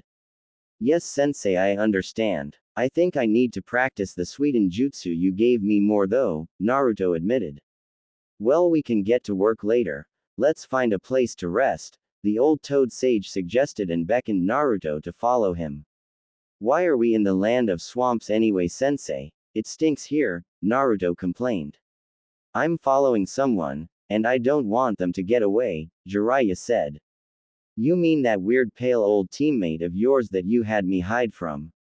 Naruto asked. Yes, and the last thing we need is for him to get a glimpse of those eyes of yours. There is no telling what he would do if he figured out what they were, Jiraiya said. I still don't understand why we are following him. Every time you get close enough to have an encounter nothing happens. I mean, you don't fight him and you don't like him, so what's the point? Naruto asked. I am doing this for my sensei, the Hokage, Orochimaru, and I used to be his students and now he is a traitor to Konoha, so I am keeping tabs on him. Also, it is best that we keep on the move. We don't want to run into any leaf shinobi and have them recognize you after all, Jiraiya said.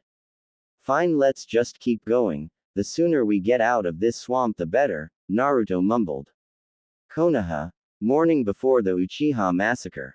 Several disappearances had occurred in the past few days, first of all Shisui Uchiha, and then after that several key members of the Uchiha clan all vanished mysteriously. To the clan head Fugaku Uchiha and father to Itachi and Sasuke thought it may have something to do with the Hokage suspecting something and therefore taking out his top men.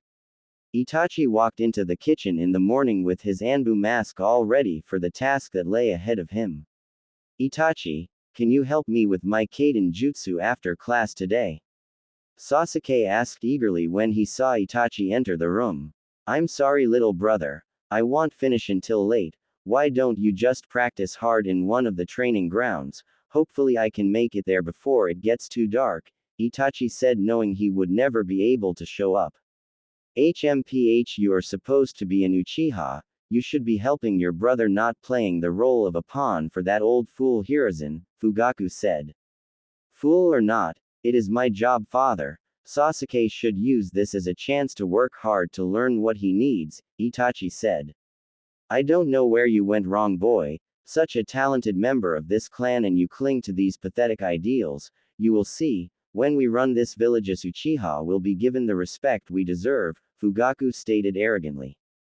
Respect is earned, father. Every member of this village earns their own respect. It is not so meddling that can be forced, Itachi said. You want change, will you? Come Sasuke.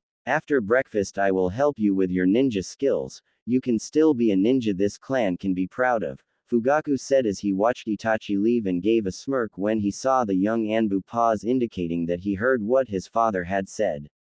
The day of work passed uneventfully for Itachi, and just as the sun was setting he knew he needed to act, but first he wanted to make sure Sasuke was out of the way.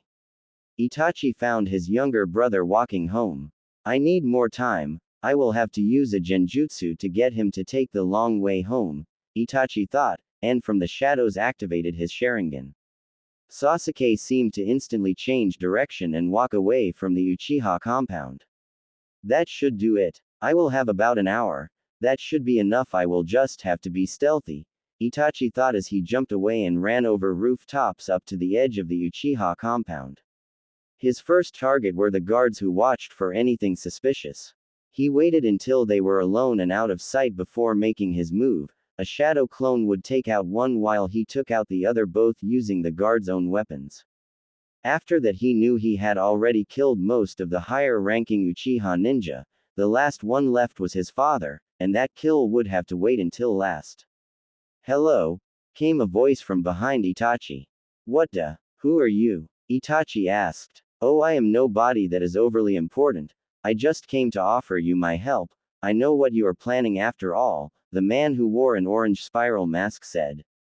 You got behind me without me ever sensing you. You are indeed skilled, but why would you want to help me if you know what I am doing? Itachi said. Well, let's just say, Konoha was not the first thing that this clan has betrayed, the masked man said, taking off his mask and activating his Mangekyo Sharingan. The Mangekyo Sharingan? Who are you? Itachi said, not believing his eyes and activating his own set of upgraded Sharingan. It seems I am not the only one with these eyes. You could be useful to me. Why not join me after we take out this clan? The man asked. As tempting as that may be, I have some place I need to go and information I need to deliver to someone, so I am going to turn your offer down, I'm afraid, Itachi said. Oh, very well, but word of advice, keep at least one Uchiha alive, you may need their eyes later. The Mangekyo Sharingan has the downside of blinding its users, but after you get a new set of eyes, it will never be a problem again, the masked man said. The only person who could know something like that is Madara, Itachi said in shocked realization. Well, I might be him, then again I may not, I guess you will never know. Now are you going to sit around all day, or are we going to pass judgment on this traitorous clan? The masked man said and warped away in a spiral of rippling air. Itachi was certainly confused, but when he heard the scream that seemed to die away he knew that the slaughter had already begun, and either way the Uchiha clan would be all but wiped out that night. Elsewhere in the village, the genjutsu that Itachi had placed on his younger brother had just worn off, and Sasuke seemed to come to his senses, not knowing why he was currently walking down the main street of the village, now quite a long way from his clan compound. Oh man, I'm so late, mother and father will probably be wondering where I am. I need to get home, Sasuke said out loud and turned around before running as fast as he could towards the Uchiha sector. It had taken quite a while, but once the young Uchiha saw the Konoha police department he knew he was getting close to home. The large entrance to the Uchiha compound came into view and the fan symbol of the Uchiha clan became visible. Sasuke stopped running, not wanting to look like he was worried in front of the guards. But then Sasuke noticed something odd. The guards were not at their post and the compound was silent. That's weird, was there a clan meeting or something? Sasuke thought as he entered the compound, only to realize that all the lights were out. And only the light of the full moon shone down to reveal several large lumps in the middle of the road. Sasuke was intrigued and went to investigate what they were, but in the end to his horror he saw the dead body of a member of the Uchiha clan. He checked another, this time it was a kunoichi that worked in the police department. Now that Sasuke's eyes were getting accustomed to the dark, he could see what was surrounding him. Everywhere he looked more dead bodies. Most looked like they had been killed by a blade, but some seemed to have been burned to a crisp by a kaiden jutsu. Wah! What's going on? Sasuke thought out loud as he ran through the streets towards his home, only to find more and more bodies lying on the ground dead. Finally the young Uchiha came to his house, and this time he finally saw a living Uchiha. The calm, cool and collected face of his brother appeared from the house. "Hello Sasuke," Itachi said flatly with no warmth in his voice at all. "Itachi, what happened here?" Sasuke said with tears forming in his eyes. "I will show you," Itachi said, and his eyes morphed into a three-pointed pinwheel and began to spin. "Tsukuyomi," Itachi said, and Sasuke's world faded and he soon found himself watching a horrifying scene of Itachi killing his mother and father, and then he saw him cut through the rest of the clan. Sasuke's world returned to normal, but he simply collapsed onto his knees as though he too had been fatally wounded. "Why?" Sasuke cried, tears now flowing uncontrollably down his face. "Oh, it's simple really. I wanted to test myself, to become stronger, and I wanted to gain more power. All that is left is you, although now that I see you, I see no purpose in killing you. You are too weak, so grow up and learn to hate me, and then one day when you have eyes like mine, come and find me, maybe then you will be worth my time," Itachi said, and he turned around just as a tear fell from his eyes that he hoped Sasuke did not see. "I need to get out of the village. Hokage-sama said he could buy me some time, but that doesn't mean I can take my time. And besides, I have to go find Jiraiya-sama and give him this letter." Itachi thought and jumped up in order to leave the village as quickly as possible, only pausing for a small moment in order to give one last look at the village that he loved before leaving it forever. Land of Swamps. Several days later, Naruto and Jiraiya were finally leaving the Land of Swamps after collecting some information on Orochimaru and the Akatsuki. "Well, looks like we can have some time to relax now, kid. Where do you want to go?" Jiraiya asked. "Preferably somewhere that doesn't have massive areas of land that smell like foot," Naruto said, covering his nose as they walked through another swamp. "Yeah, I would say you would prefer some place dry as well. How about we try the Land of Stars? That place is usually pretty good this time of year," Jiraiya said. "Sure, sounds good. Wait, there is someone watching us, I can feel it," Naruto said. "Really?" Jiraiya said, but decided to trust his young pupil. "You have quite a skilled student, Jiraiya-sama," came a voice from behind a tree, and Itachi made his way into view. "Itachi Uchiha, what do you want? I thought I told the old man I wasn't going back to the village, and I am certainly not giving them Naruto." Jiraiya said. "Naruto?" Itachi asked, confused. Then he got a better look at the young man that was standing next to Jiraiya. He had his eyes shut, but that didn't matter. The blonde hair and the whisker marks gave it away. "That is, Naruto-kun. I thought he had died or had been sold to one of the other villages. But that is not why I am here," Itachi said, a hint of shock and relief in his voice. "If that isn't why you are here, then what is?" Jiraiya asked. "I have a letter from Hokage-sama that should explain everything," Itachi said, handing over the letter for Jiraiya to read. Once Jiraiya had finished with the letter, he burned it. "So, you are on the run then? And did any survive?" Jiraiya asked. "Yes, just one. My younger brother Sasuke," Itachi answered. "So, everything went according to plan then," Jiraiya said. "More or less," Itachi agreed. "Excuse me, do you want to tell me what is going on?" Naruto said, still with his eyes closed. "Itachi here is going to be joining us for the foreseeable future. I guess that means you can open your eyes," Jiraiya said. When Itachi saw the ripple pattern in metallic purple that Naruto's eyes had become, his own eyes widened. He had after all read the ancient tablet hidden under the Uchiha compound. "Impossible. That's the Rinnegan," Jiraiya answered. "How is it that Naruto-kun has that dojutsu?" Itachi asked. "I'm not sure, neither of us are. But ever since I saw it, I have been training him to use it. He is already a rather gifted ninja, if I do say so myself," Jiraiya said. "I see. I think I might actually enjoy being part of this little group. I would also like to train Naruto-kun, if you would allow it, of course," Itachi said. "Hey, why not? I'm sure you understand dojutsus far better than I do, but enough of this, let's get a move on. It's wet and smells of mud and dead animals that have been trapped here," Jiraiya said. So now I have two senseis. Can you teach me some Suiten jutsu? Jiraiya sensei is horrible at them, and only knows a few, Naruto asked. I know a couple, but I am predominantly a Kaden type, still I am sure I can help you out, Itachi said, and the three ninja left ready to continue their journey. 2 years had passed since the Uchiha massacre, and Sasuke had spent every second of his life that he was not training or in the academy, fantasizing about the day he finally killed Itachi. And today was no exception despite how important the day was. Today was the day he was given his genin team. Across town in the Hokage Tower, Hiruzen Sarutobi was in a council meeting along with the ninja who would be acting as the senseis the following year. Now, I think you know why you are all here. We have to decide on the team placement for this year's genin.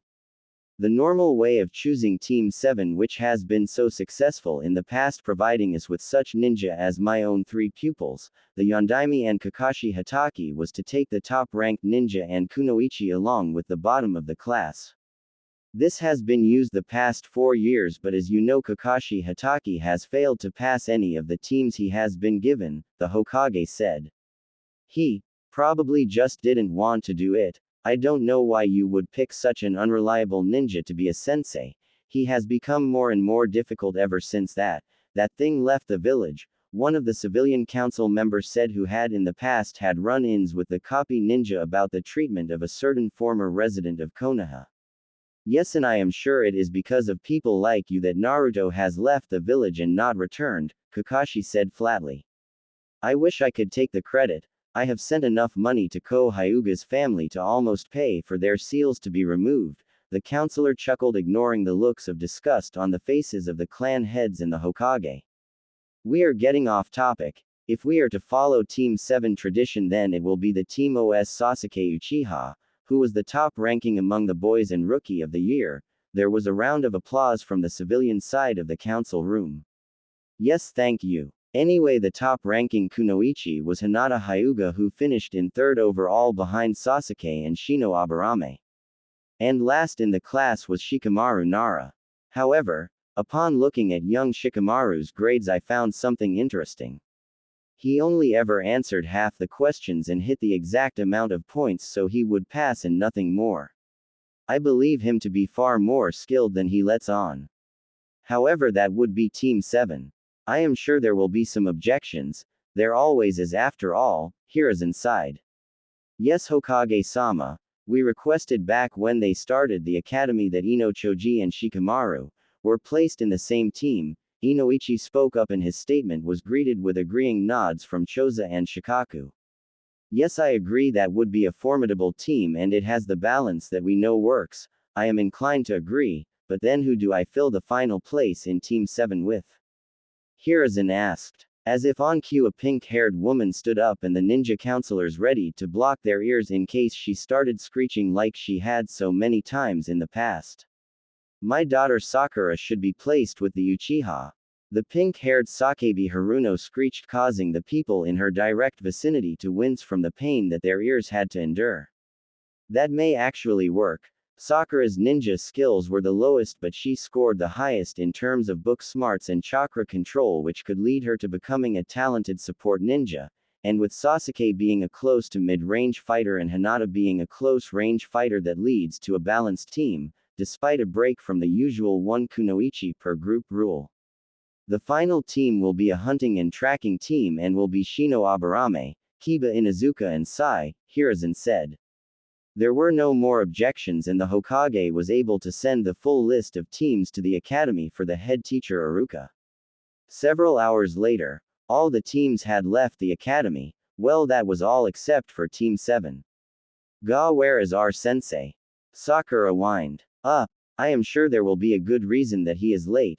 They are all supposed to be Junin after all, so they are among the top ninja in the village, Hinata said. Several hours later, the silver-haired one-eyed copy ninja casually strolled in. You're late, Sakura screeched, causing Kakashi to wince. I really hoped she would not be like her mother. I guess I can't be that lucky. This might be tough. Sorry about that. I got lost on the road of life. Anyway, meet me on the roof in 5 minutes, Kakashi said, before disappearing in a puff of smoke. Lost on the road of life.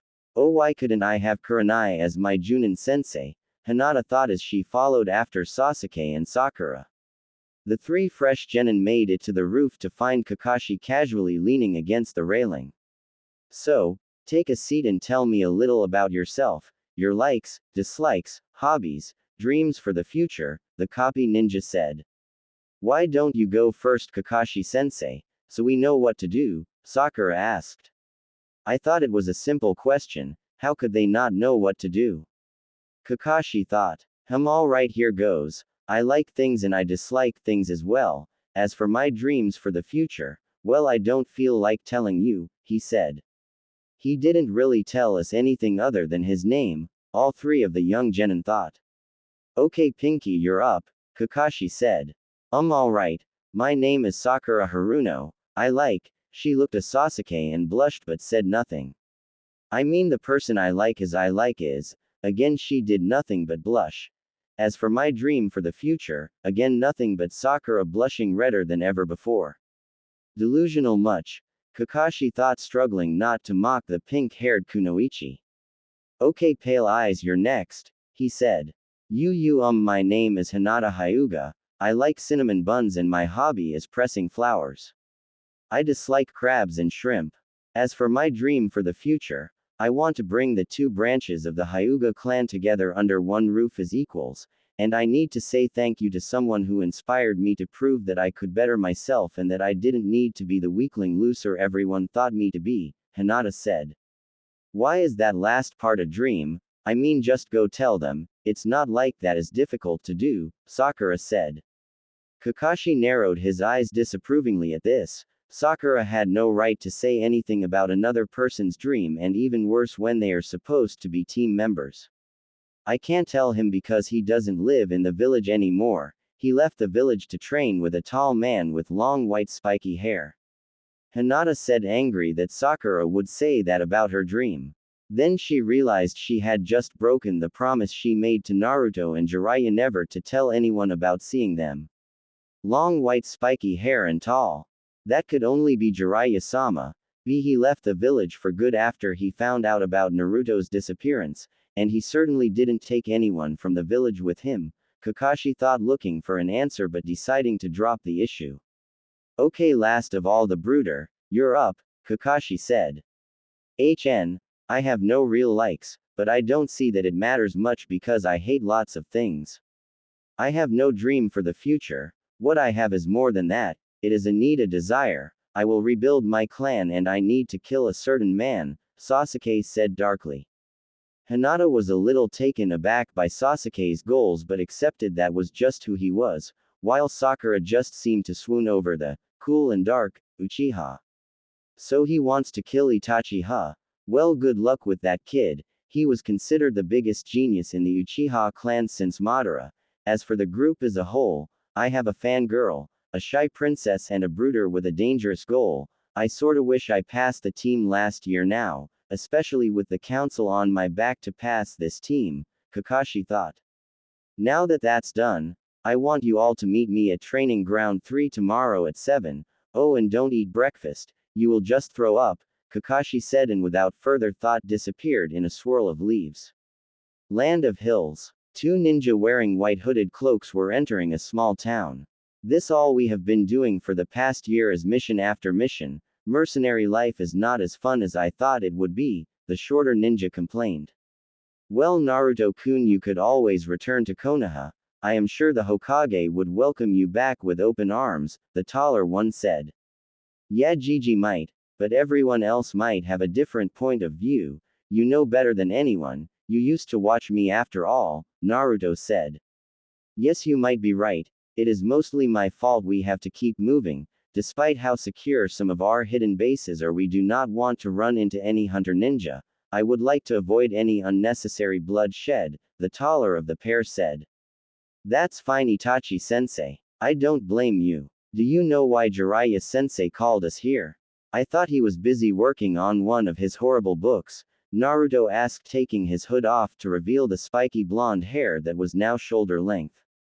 No, I do not know why Jiraiya-sama sent the toad to tell us to meet him here, but I am guessing it is important, Itachi said, removing his own hood, showing that he no longer kept his hair in a ponytail and instead let his hair fall naturally flat, falling about halfway down his neck. If this is just some call to read a couple of chapters of his book and tell him what we think, I will be pissed. We finally get to visit a tourist destination and he sends us a toad, Naruto whined. I'm sure it won't be something that simple, Itachi said. The two village-less ninja walked through the streets of the town looking for the location that Jiraiya said to meet them. It was not surprising that when they found the name of the meeting location, that was a rather questionable tavern where the waitresses seemed to have more fabric on their shoes than the rest of their bodies. This must be the place, Naruto sighed as he went to enter. Unsurprisingly, the bouncer stopped Naruto from entering. Hey Itachi, little help? Naruto asked. With pleasure Naruto-kun, Itachi replied, activating his Sharingan, cast a genjutsu on the bouncer to allow the pair to enter.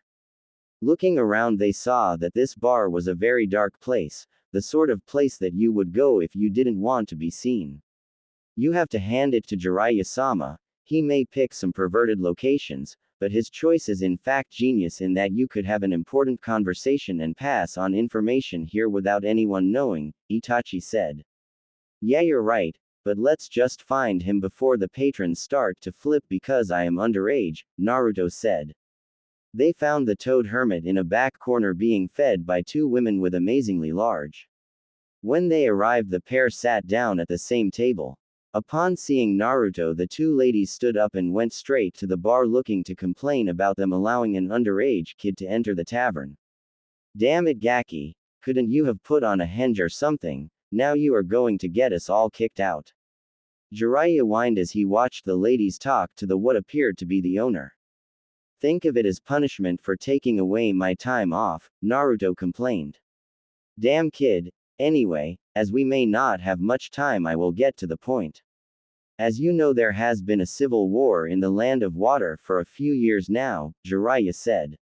Yes, the Mizukage is attempting to take out and annihilate every clan with a bloodline from the country, Itachi said. Exactly.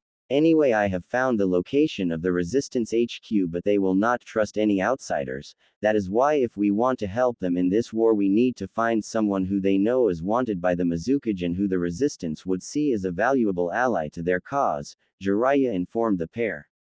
So who are we looking for? Some former Kiri ninja with bloodlines are not exactly just going to willingly return to Kiri just so we can join the war and make a name for ourselves as an organization, Naruto said. You're right, Naruto, but someone who has tried to assassinate the current Mizukage once already will. I want you two to track down Zabuza Momoichi, the demon of the hidden mist. I then want you to get him to agree to join us, Jiraiya said. Sounds like a lovely guy and all that, but do you really think he will join with us? I mean, you and Itachi-sensei maybe, but nobody knows who I am and I doubt he will agree if it is just Itachi-sensei and myself that find him, Naruto said. Don't worry about that, if you promise him you will help him kill Yagura, the current Mizukage, and can get him into the resistance, he will have to bite, Jiraiya said. Does he have any companions?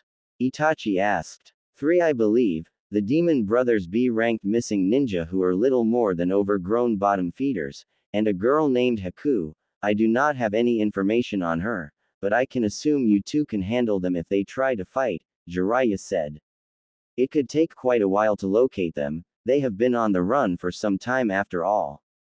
Our best bet would be to find the Demon Brothers, who are bound to be more lax in security as there will not be many hunter ninja that will bother with them, Itachi said. You say that, but for the last 6 months we have done nothing but stupid escort missions for private investors who are too cheap to pay one of the villages. And capturing lower level missing ninja, I haven't even had to use a more than one jutsu to fight any of them, Naruto said. You complain too much, Naruto-kun. Let's go before that bouncer breaks free of the genjutsu I cast on him. The owner looks rather close to hitting him, Itachi said, and the pair stood up before disappearing in a swirl of leaves. Land of Waves. It had been months since Kakashi's team had graduated and this was supposed to be their first C-rank mission. However, things did not always turn out like they are supposed to, As things were right now, they were looking at AA rank mission, and what was worse, the missing ninja they thought they had killed ended up only being in a death-like state. So things were not looking the best for Team 7. I think tomorrow will be the day. Everyone get a good night's sleep and get ready for the fight tomorrow, Kakashi said. Sakura and Hinata looked clearly worried, but Sasuke saw this as his chance to show what he could do, to judge how far he had come, and how close he was to killing his brother. Yes, there were definitely two vastly different emotions running through the three genin, but they were all as ready as they would ever be. Kakashi was sure that Hinata and Sasuke could hold their own for at least a good length of time against whoever the masked ninja that saved his opponent the last time they met, but he still was having worrying thoughts about Sakura. She had not seemed to grow out of her fangirl attitude, and what made it worse was Sasuke starting to respect Hinata as a shinobi meant that the Uchiha was showing more attention to the Hyuga than she liked. The next morning, Kakashi was not surprised at all to find the bridge empty and a strong mist fill the air. So Zabuza, back for a second round it seems, and you brought some help it seems, Kakashi said. Do you think you can fight both me and Haku at the same time? You are good, Kakashi, I will give you that, but you are not that good, Zabuza said. I don't think I have to. My genin will be able to hold her off long enough for me to finish you, Kakashi said.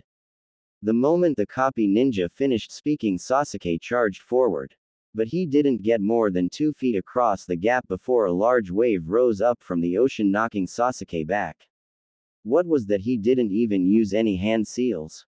Sakura asked. He didn't do it. The chakra came from behind us, Hinata said with her Byakugan active. Kakashi took comfort at the sight that Zabuza and Haku seemed to be just as confused as the team from Konoha. Hinata, can you see what we are dealing with? Kakashi asked. Yes, it is not very clear because of the mist, but it seems to be clearing. There are 2 ninja, but their faces are hidden behind hooded cloaks, Hinata said.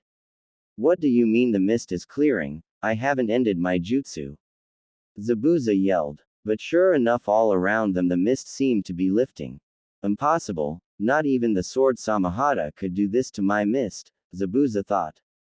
I can see what's happening. It's the smaller of the 2 new arrivals. He seems to be absorbing the chakra into his body, Hinata said, showing just how much her confidence had improved by only stuttering once. Someone that can absorb chakra from a jutsu into their own body, that sounds like one hell of a skill, Zabuza thought begrudgingly. I'm afraid we will have to put a stop to this little confrontation of yours. Zabuza is too important to risk in a fight against you, Kakashi, a smooth voice called out as the last of the mist vanished, revealing the 2 hooded ninja clear as day. Who are you? And why do you think Zabuza is so important? Kakashi asked. Who we are is not important. What is important is that we need Zabuza to join us, Naruto said calmly, yet still with a sense of commanding in his voice. Haha, that's a good one, kid. I don't even know who you are. Why would I join you? Tell you what, why don't you join me? That little skill to absorb a jutsu could be useful, Zabuza said. I think he thinks he is superior to you, the taller hooded figure of Itachi said. I knew this would happen. We can get you into the resistance in the land of water and give you another crack at killing the Mizukage, Naruto said. Pull the other one.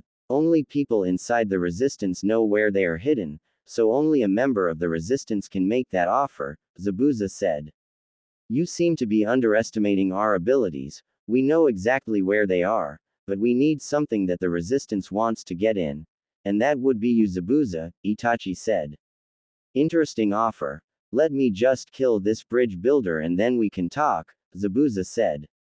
Why would you want to do that? Your employer is dead. He was planning on betraying you. We killed him and his men to stop that from happening, Naruto said.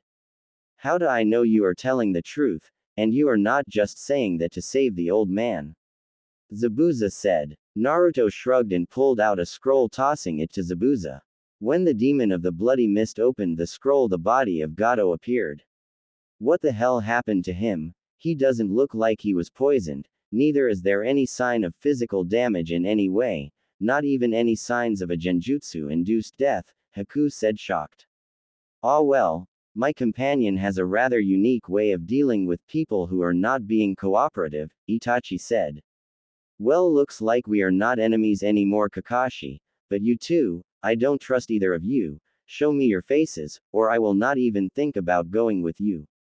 Zabuza ordered. Wait a minute, Kakashi-sensei, are you saying that's it? We're just going to let Zabuza and the masked hunter Nin get away? Sasuke asked loudly. Yes, Sasuke. He was just doing his job and we were doing our own. It was never anything personal as far as I am concerned. This is over, Kakashi said. Well, can we do this elsewhere? Somewhere less crowded perhaps? Naruto asked, not wanting Shinobi from Konoha to see him or Itachi for that matter. No, you take your hoods off and show us your faces or we are not moving. Zabuza ordered. Very well then. Itachi sighed and began removing his hood. Damn it, this isn't good. That Junin is bound to recognize Itachi, Naruto thought, but it was not Kakashi who reacted first. No, that honor was given to the raven-haired genin. Several kunai flew right at Itachi's face. Sasuke was shocked, however, when the kunai seemed to stop in mid-air before falling harmlessly to the ground. The only movement any of them saw was Naruto raise his head, showing of a pair of metallic purple eyes with a familiar rippling pattern. It's him, I can't believe it. After all these years, Naruto-kun, Hinata stammered, shocking Kakashi. Naruto removed his hood. Well, I expected the Konoha Junin to be aggressive at the sight of you, but I didn't expect a genin to attack like that, Naruto said. I did, it is my foolish little brother after all. Hello Sasuke, how are you? Itachi asked. I will be doing a lot better once I kill you. Sasuke yelled and charged forward, a kunai drawn in each hand. Is he really serious? Trying to attack us is utter foolishness. Shinra Tensei. Naruto said lazily, extending an arm, sending a wave of compressed gravity towards the charging Uchiha that sent him flying back, and Kakashi had to jump in the way to catch him. What was that? And is that really Naruto? The hair is perfect, but those eyes. And what was that jutsu? He just sent Sasuke flying like he was nothing, Kakashi thought. What is your name? Kakashi asked Naruto tentatively, ignoring Itachi for a moment. Me. Didn't Hinata just tell you? At least I assume your young Hyuga is Hinata, as she is the only person from Konoha to have seen me since I acquired the Rinnegan. But if you must hear it from me, my name is Naruto Uzumaki, Naruto said. Naruto, Kakashi said under his breath, and he felt at that moment like he had both won the lottery and had the breath knocked out of him by a kick in the gut. Itachi Uchiha, I must say it is an honor to meet someone like you, and this kid you are traveling with seems to have quite the skill set as well. Maybe I will join you, Zabuza said. Itachi, what have you done to Naruto? Kakashi yelled. I haven't done anything to him, we simply work together, Itachi said. Impossible, those eyes are not Naruto's. Kakashi said. He had the Rinnegan when I met him, I assure you I have not harmed him, nor am I entirely sure that I could if I tried. The Rinnegan is an amazing dojutsu after all, Itachi said. Rinnegan. Impossible, that's nothing but a myth, Kakashi said, but the more he looked at Naruto's eyes, they did look just like the legendary dojutsu. In any event, I am taking him back to Konoha where he belongs, Kakashi said. I am not a Konoha shinobi, so Konoha has no ownership of me, nor do you have any right to forcefully drag me back there. The only thing Konoha could claim is that I hold the Kyuubi, the Biju that is seen as property of Konoha, so if you wish to come after me because of that, feel free, but you will fail in your attempt to capture me, Naruto said. He knows about the Kyuubi. He probably hates Konoha. I feel like I have lost him and failed you all over again, sensei, the copy ninja thought as he stood unmoving, holding Sasuke from attempting another suicidal charge. Now Zabuza, are you coming, or are we going to have to capture you and take you with us? Itachi asked, turning away from the team of Konoha ninja. Yeah, it's not like we have anything better to do. Let's go, Haku, Zabuza said, and they moved to join the two white-robed ninja who used to call Konoha home. Farewell, Konoha ninja. Give my regards to the Hokage. It has been quite some time since I have seen Gigi after all, Naruto said before turning to leave. Wait, Naruto-kun. I need to tell you something, Hinata yelled, finally finding her voice. Naruto said, turning around while the others kept moving. I need to tell you. Thank you, because you believed in me. I was able to better myself, and now my clan doesn't think that I am a loser anymore. Even my father is starting to see that I have potential, and it is all because of you, so thank you. Hinata said. I didn't do anything, Hinata. You did that yourself, but thanks anyway, Naruto said with a smile and turning away. Wait, will I ever see you again? She asked, her voice trembling but surprisingly no stutter. Who knows? After all, I am not a ninja of Konoha and still technically a resident, so I could return one of these days, if only for a little while, Naruto said, and raising his hood over his head he gave Hinata a friendly smile before turning to follow Itachi and the new pair from Kiri. So what's this group of yours called? You surely have a name, Zabuza asked once Naruto caught back up to the group. Yeah, we are the Yoinokuchi, Naruto said. Yoinokuchi. Nightfall. I like it, Zabuza said as they walked away from